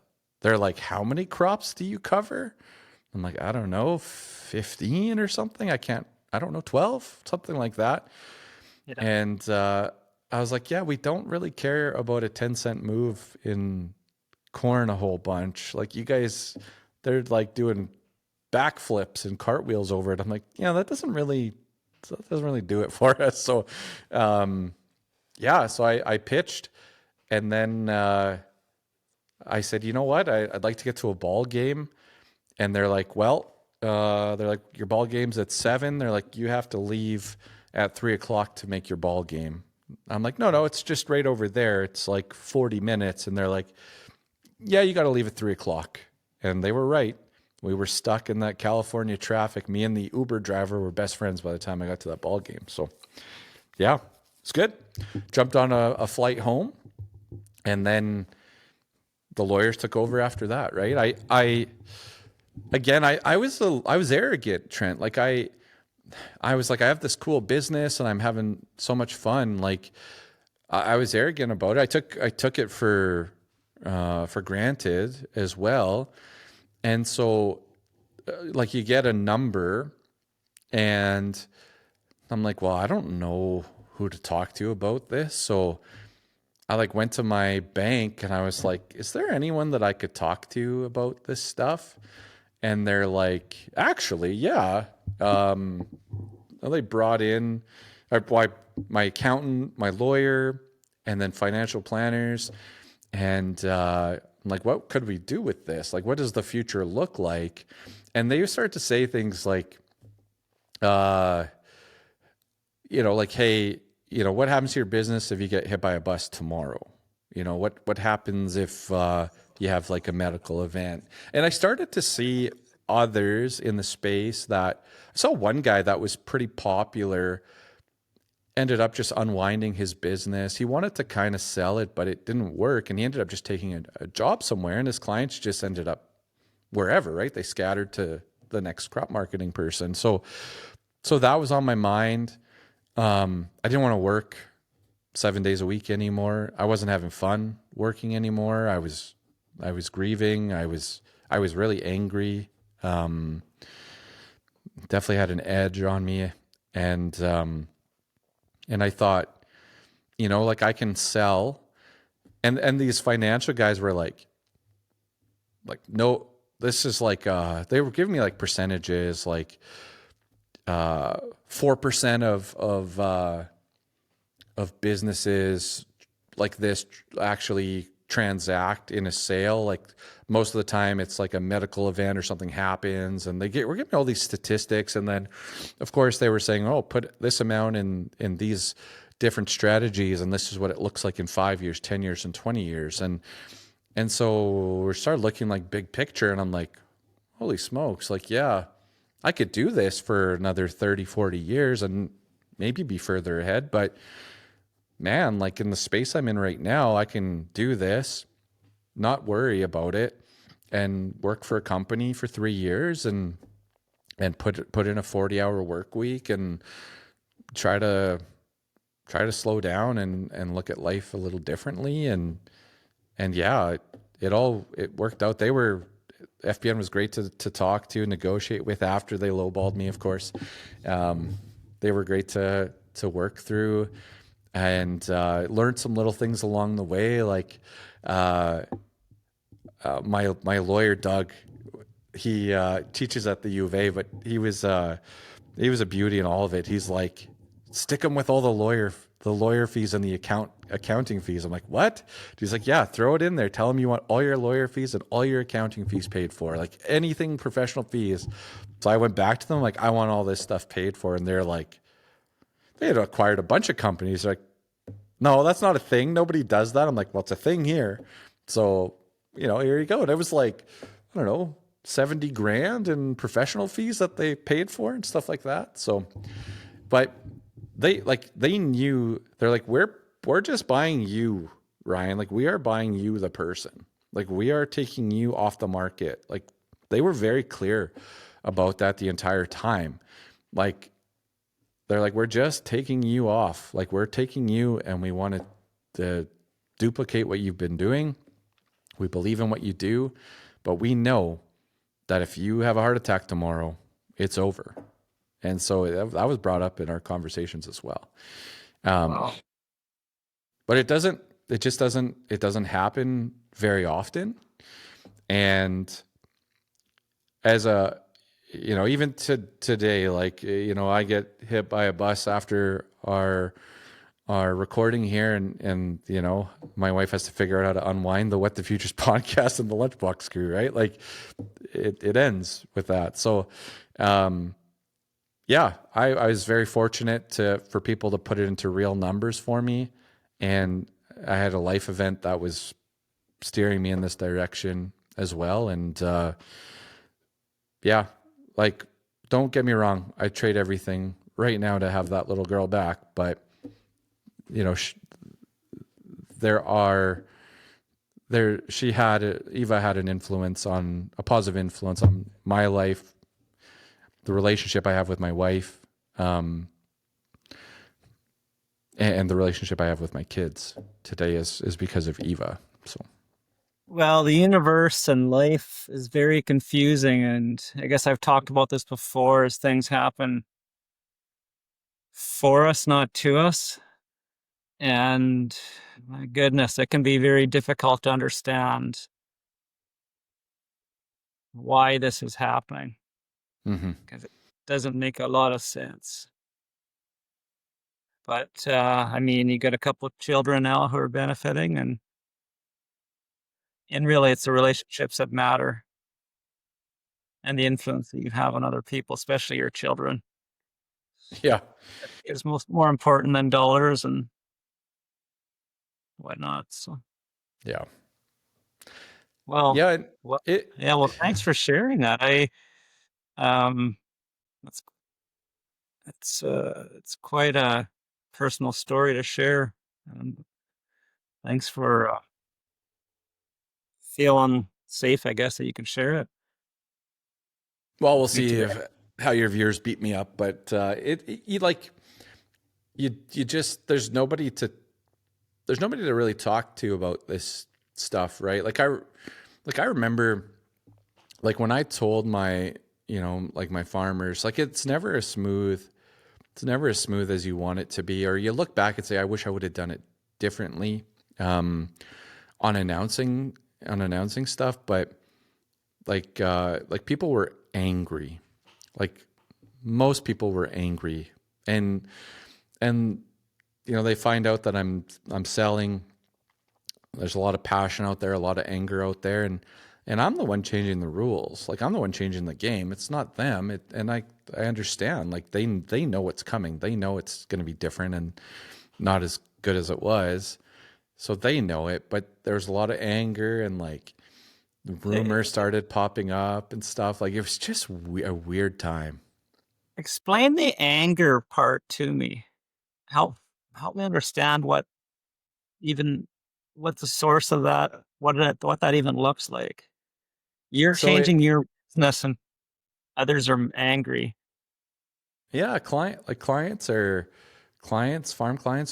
angry and frustrated. Like you can also tell like who you have true relationships with as well at that, going through something like that. Cause I would get the attaboys, right? Like I'd go to a farm and be like, this is what's going on. And they'd be like, that is incredible.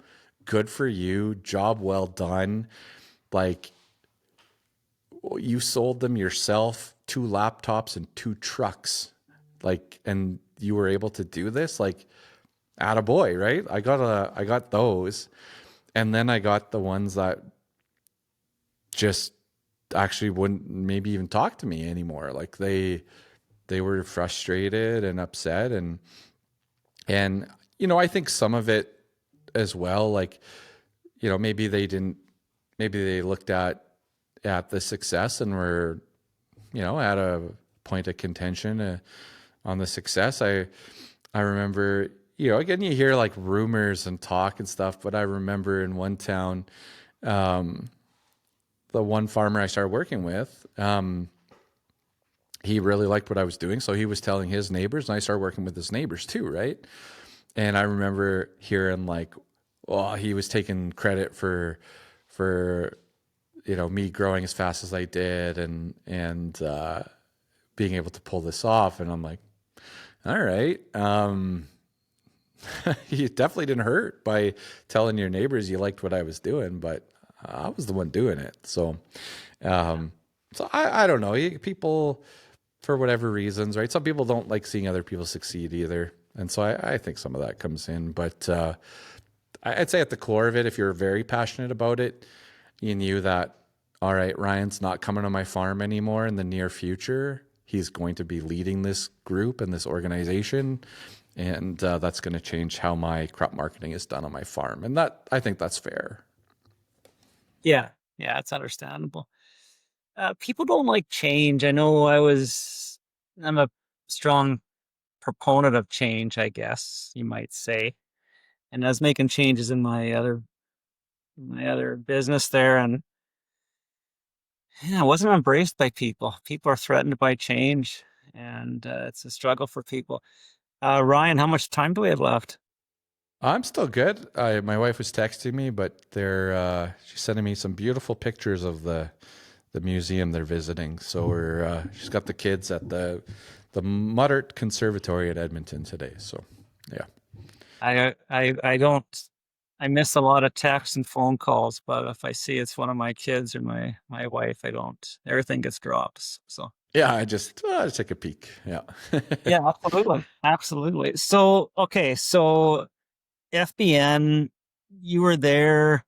I guess when I first crossed paths with you, you're winding down your stay at FBN, and then you started your podcast. I think, was it the previous summer or one summer or one fall, and then I think your non-compete or your free agency, I guess you're a free agent again about a year later. Yeah. So it's, as part of a transaction like this, you have to commit time some people commit like 5 years to an organization. Some might be less, might be a year, 6 months, whatever it is.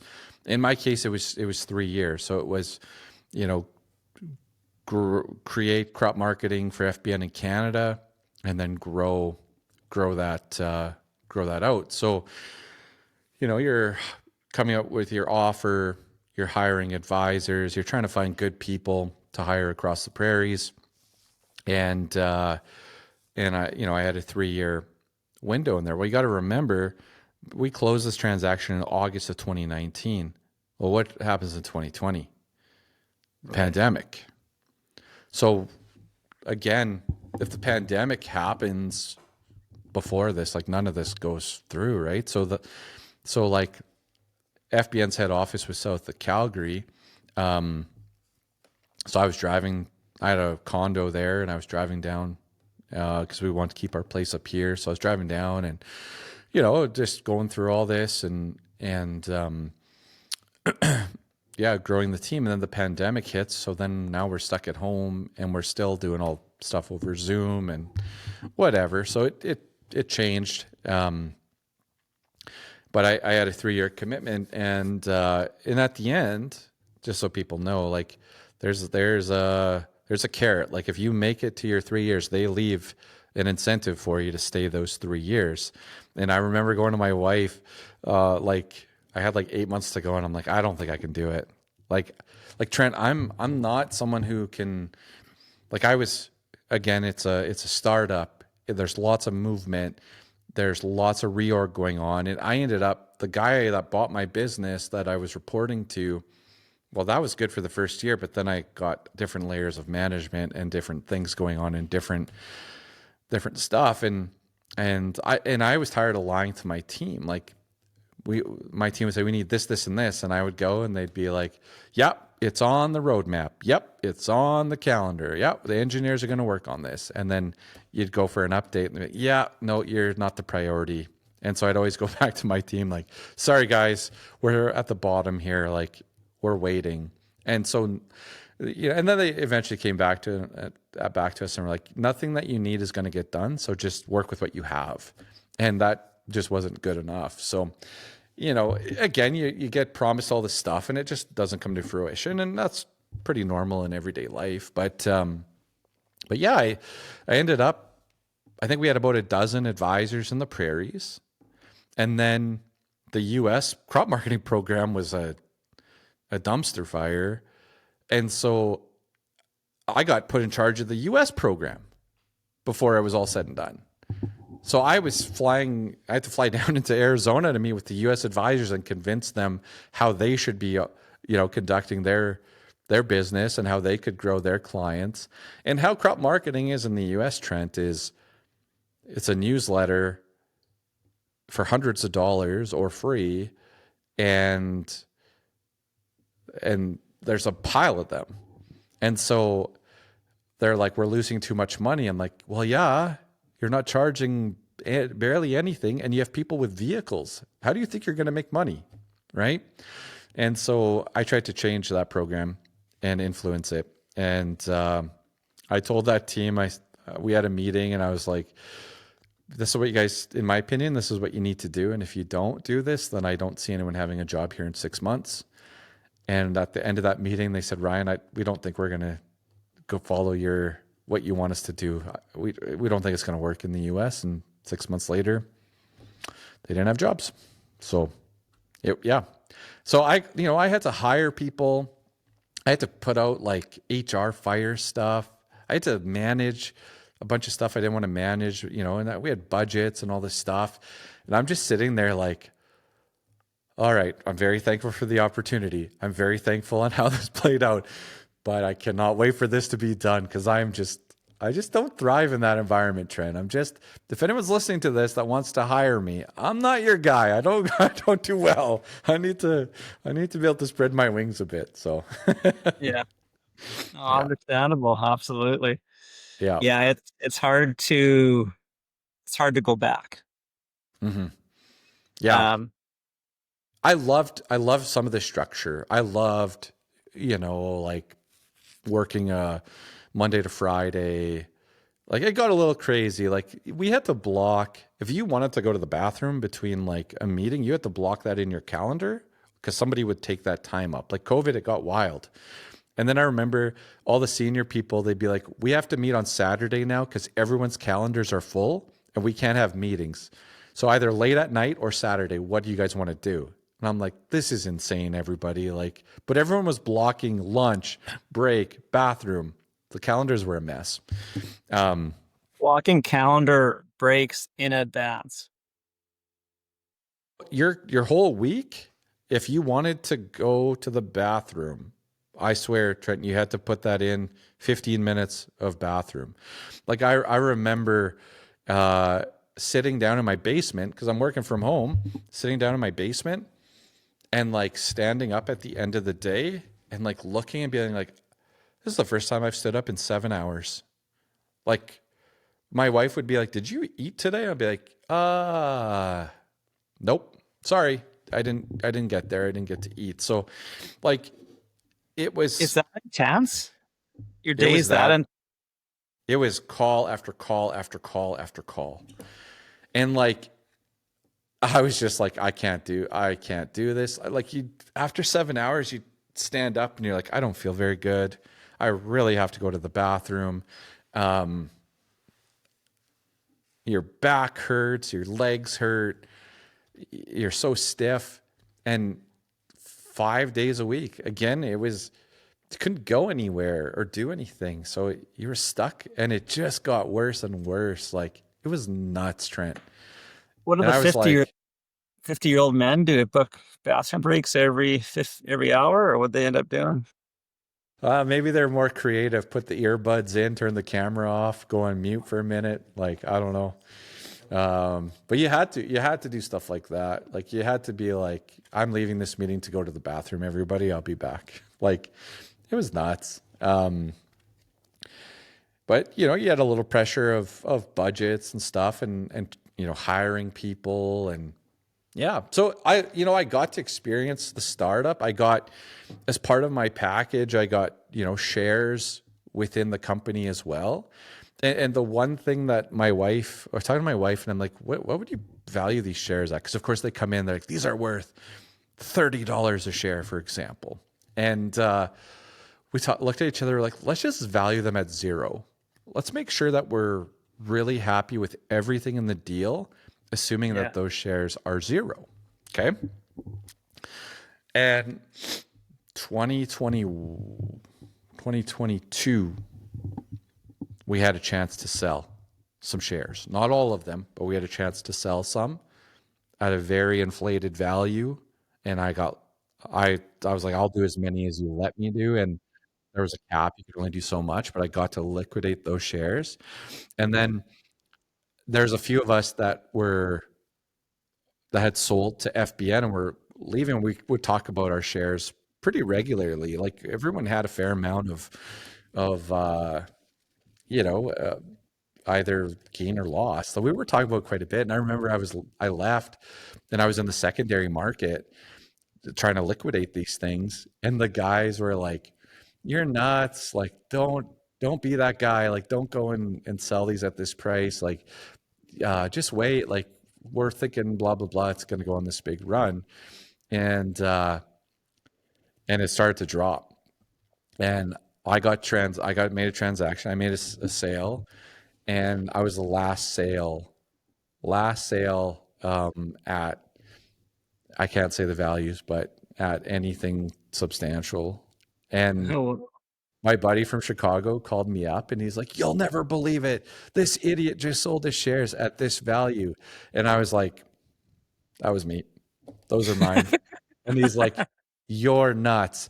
He called me like a month later and he's like, I wish I could sell at what you sold at. I can't believe I didn't sell where you sold them. Like, I just remember I was on paternity leave or off work and I'm like, this is like on my to-do list. Like, just get out of these darn things. I don't know anything about secondary markets. I don't know how any of this works, but I ended up signing my deal. And then that Sunday, my buddy who I was working was like, we have our first major round of layoffs coming tomorrow morning. And I was like, what? And he's like, yep, tomorrow it starts. And we had signed our deal on Friday. Like the dumbest luck, Trent. The dumbest luck. And this isn't life-changing money. Don't get me wrong. Like this was not life-changing money. Selling those shares. Like I don't want people to think like, oh my God, this guy got so lucky. Like this was not life-changing stuff, but it was nice to turn them from zero into something. And I have to credit my wife because I'm like, I don't know if we should do this they're gone down. Like, and she's like, Ryan, we had this at zero. If you get this done, our kids go to college. I was like, all right, fair enough. Yeah. Well, it's funny you mentioned your wife. I've got a friend of mine. He's a grain broker, and he tells me he says in his experience, women are the more rational, unemotional deciders of grain marketing, more so than the farmer. That's more so than the man of the operation, I guess, the husband. So, like like right now, I do a little bit of one-on-one consulting as well, right? And even in my experience, there's it's like no baloney, like no second guessing. Like some of the farms I work with, and the partner, the wife is the main grain marketer. It's like, here's the facts, here's where we're at, here's what makes sense, decision's done. And I just think of if I throw my dad under the bus here on this one, but like if he's going to make a sale and he sells and then talks to his buddy and his buddy sold higher, like it I don't know what it is, but I've seen it it's firsthand. ego. I think us guys, men are more susceptible to their ego than women, ladies are. But that's my opinion. But the other thing I'll say too, though, is that next generation, like when I'm working with a farm with like this mid 60s, 60, 65 years old, and the next generation coming in 30s, maybe early 40s, I'd say there's less, I'd say there's some good marketers coming in that group as well. Like it's, I don't know what the changes are necessarily, but I notice a lot more planned a lot more planned decisions, I would say. Well, I think it's the Canadian Wheat Board. Yeah, that would definitely be a big factor. Yep. Yeah, you didn't have to learn. If you're over 50, you grew up with it, farmed in it, suffered by it. Your marketing was going. You might take it to the next elevator down the line, like next door on the same town, or get crazy and cross the tracks to the other elevator. That was grain marketing for most of your. Do you think farming. about it? Like it was grade. So here's my samples. Here's my grade. Maybe movement at times between CP and CN. We would see that at times. And then a trucking freight, which at the end of the day could be a couple $1,000. Like that was it. And not saying the couple $1,000 isn't anything, but these days, but yeah, people would move their deal. That guy giving me 50 cents more a ton for trucking. That's who gets my deal. Like I love that I got to live it for 2 harvests as a buyer, like live through it. I love that I got to live through that. Because I get to remember it. Yeah. It was, the numbers were mostly smaller, and it was a different time, right? So that 50 cents meant something or perceived to mean something, but you go from a point where you don't even do any marketing, essentially. You just haul to your nearest elevator point and you're told to negotiating on freight. That was the first step, really. Yeah. The other thing, if I look back at my career, Trent, I started being a crop marketing advisor when there was the end of the Canadian Wheat Board, right? And so we got a little more popular as crop marketing people in those next couple of years. Well, yeah, because you guys would market their special crops, and I guess specialty crops, canola. Yep. But came time to the wheat, you know, it was, you had to apply those skills you learned, but the skills I don't think were really fully developed. The skills in canola weren't fully developed enough to really transfer over to wheat, I don't think. I guess where I'm going with this is maybe the US growers, I feel, have always been probably decades ahead of Canadian, in part because of the Canadian, in large part because of the Canadian Wheat Board. But in the Canadian Wheat Board also forced us to grow 12 and 15 different crops. Yep. Which we're really benefiting it from this now. I think we do benefit from that instead of growing corn, soybeans, and wheat, for example, right? So there's some second order effects from the Canadian Wheat Board other than just the marketing side. So Well, in my limited experience working with some US growers, it just and I shouldn't say like, you know, my experience is limited, so, you know, take this with a grain of salt, but like in the Corn Belt, like crop marketing there, like working through the advisors and the farmers in our offering, like incredible difference between the northern states and the different crops and Canadian farms. Like going back, so you asked me way back about you know, if a recommendation, like would there be anything else at play, like on the grain buying side, and like I used to tell this to my team about I used to, and this isn't the right way to say it, but I'd say like when you are working with a large team of advisors or you're putting out a widely read publication, and not, I don't think you care about this at all, Trent, but what happens is for a large number of these folks is they just want to come out as average. They want to come out as average. And so I remember talking to my team, and so there was a couple of US analysts and myself, and we come up with like a recommendation. And I remember like in the US them saying, well, we just have to do this. I'm like, I don't understand why. Like, I don't see why this sell is happening right now. And they're like, well, because we have to come in at average. If we come in below average, then we're going to have a tough time selling subscriptions. And it's not worth it to us to try to be above average. We just need to make sure that we don't go wide one way or the other. Because if we go too wide the other way on the win, we can't sustain that. So we just want to be average. And one of my farmers here in Canada went through all their recommendations and went and put it against the averages. And I remember him saying like, yeah, they're like 25 cents below the average on corn and like 60 cents below the average on soybeans. And like, just showing like, again, just trying to get close to average. So when when my team grew with more advisors, you come up with a recommendation, because Western Canada is not a big place, and you'd hear, oh, these guys are selling and these guys are selling. It's like, well, if we sell now, at least we won't stand out from them. We'll be right in there with them.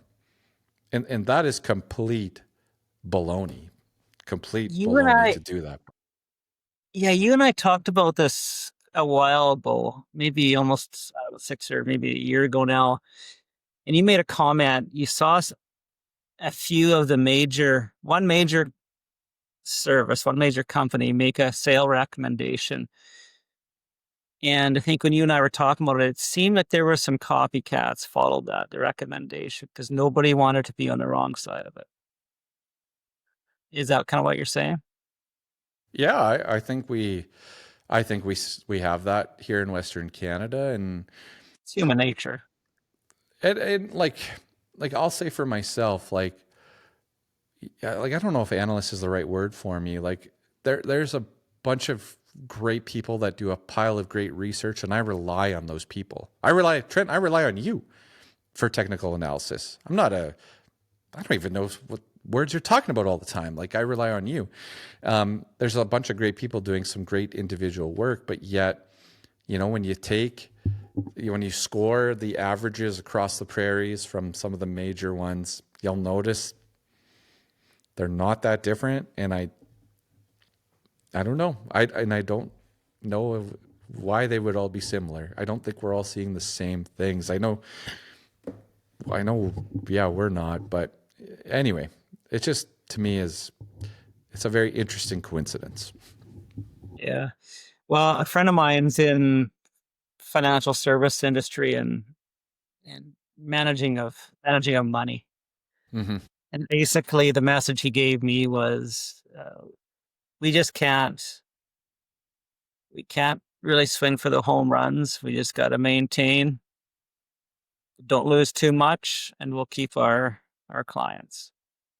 So it seems if that's the case, just dollar cost average or sell every week or whatever, right? But When I was meeting again, trying to sell my business, and we were talking about performance, because I want to see all that as well, like how I performed on my averages and stuff, and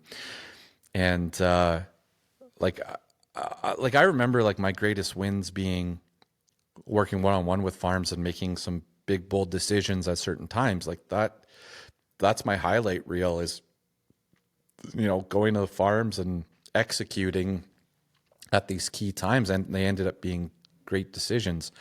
Not great from a process standpoint, not great from a risk management standpoint, but just ended up being great decisions.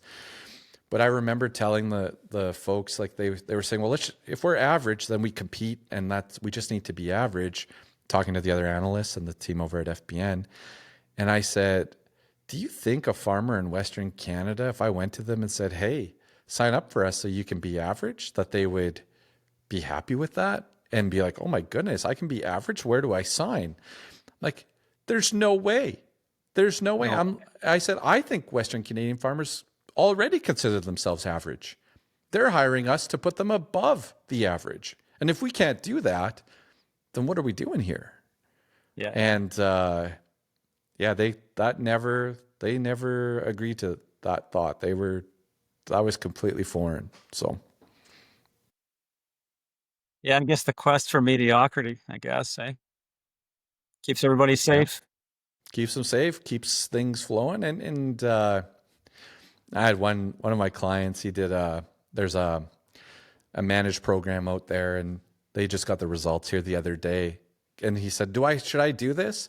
And I said, if you want to do a load for fun, whatever, but just know it's going to come in average or slightly below. Like, that's how these things work. And sure enough, he got his results the other day, and we're looking at it, and I'm like, ooh, I guess a little under average for you there, Rick. Not quite the average on that one, but it's not a bad contract. It's just not an eye-raising one. But I said, at the end of the day, you'll sign another load next year. Like, it's not a number that's one way or the other. But when they come give you the pitch, you'll say, okay, yeah, it was fine. And you'll do another load. Like, that's what happens. So, Yeah.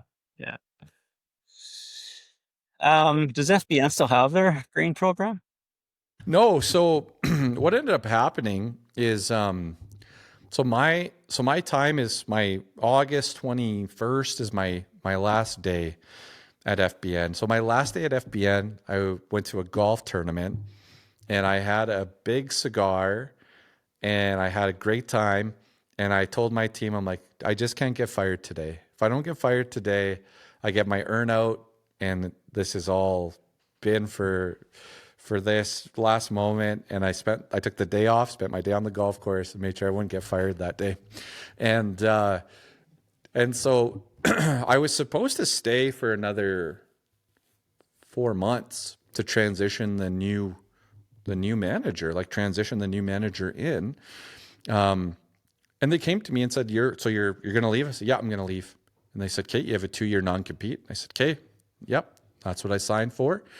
And they said, can you give us a recommendation on who could replace you? So I gave them an outside person. I gave them an internal person, or 2 internal people, one out of the US and one out of Canada, and an outside person from Canada. And they just completely tossed that aside, put their own person in. And within 2 weeks, I was like, you know what? This person does not want my mentorship. and they already shut down some of my projects. So I'll just be done and we'll move on. And oh man, did it make it the year? Let's say because my memory is poor, let's say it made it another year and a bit. I can't remember if it was 6 months, if it was done by that next spring, but it might have been the spring after that. So we'll say a year and a bit after that. Wow. It was all done. Yeah. Yeah. When you're part of an organization, you might run a business with decent margins and decent profits and margins, but when you're such a small figure on the entire picture, when you're so small and you can't get any resources, you have to be there and be quiet and do your job and you can stay. But the moment things get tough, even though if you're positive margin, you get cut. So they had, client retention suffered, staff retention suffered, changes were happening within the organization. And today they have, my buddy Cody, we've been buddies, met at FBN. He's got a little a project going on with them in the US. I don't know all the details on, but they have an offering in the US right now. But they just, actually, September 30th today is their last day of they had FBN brokerage in Canada, and today is the last day of that. So that was public out there, but yeah. Wow. And then since then you launched What the Future's podcast, which is just a great resource. You have the Lunchbox crew, which from all counts is a great experience for those members. And you have your conference, which I was fortunate enough to attend, had the opportunity last year, and I came home just blown away by it. So it was really neat. Well, so I wrap up in August, and then so we have our Wilhelmina, our daughter. So I get to be full-time dad with Willa. My wife's pregnant with Finn. And so I get to be like full-time at home. What I didn't realize though, Trent, is that workaholic Ryan didn't know how to not be a workaholic. So it did get a little dark for a few months for me. I don't know how to say it, but even though I was frustrated with my work, I still didn't know how to not work. So, but I went completely, I didn't do anything prop marketing wise for like 6 or 8 weeks. I didn't even look at markets anymore. My dad and my brother, like I've done all their crop marketing forever, right? I'm the lead crop marketing person. I'm the lead on some of the purchasing for the farm. Like I'm still very involved, but I was like, you guys have to sell your own crops. I'm not looking at anything. And because I didn't think I would be coming back. And farmers were laughing. They're like, you'll be back. But I'm like, I don't know. Like, I don't feel like I'm going to be back. And so our son, Finn's born January 9th. I'm on paternity leave. The government is paying me to be on paternity leave, right? Because I was a full-time employee. So I apply for paternity leave. I have like a year of paternity leave. We went to Hawaii with a 4-month-old. We did like some traveling stuff. I got to be home every day. My wife is just like, this is incredible. And then I started to get a little bit bored. Not bored in the sense, of course, I appreciated everything about my family, but like, well, I told my wife, I love Vern's Pizza, right? Like Vern's Pizza, Saskatoon, Vern's Pizza. So I like email Vern's. I'm like, I'd like to open up a Vern's Pizza in Sherwood Park. And my wife's like, you know nothing about this. You can't do that. I'm like, okay, fair enough. Then I'm like, oh, a coffee shop. Oh, I'm going to open up a coffee shop. She's like, you're okay. You got to settle down. I'm like, you know what? Let's buy like condos or something. Like I want to be like a landlord, like rent out condos.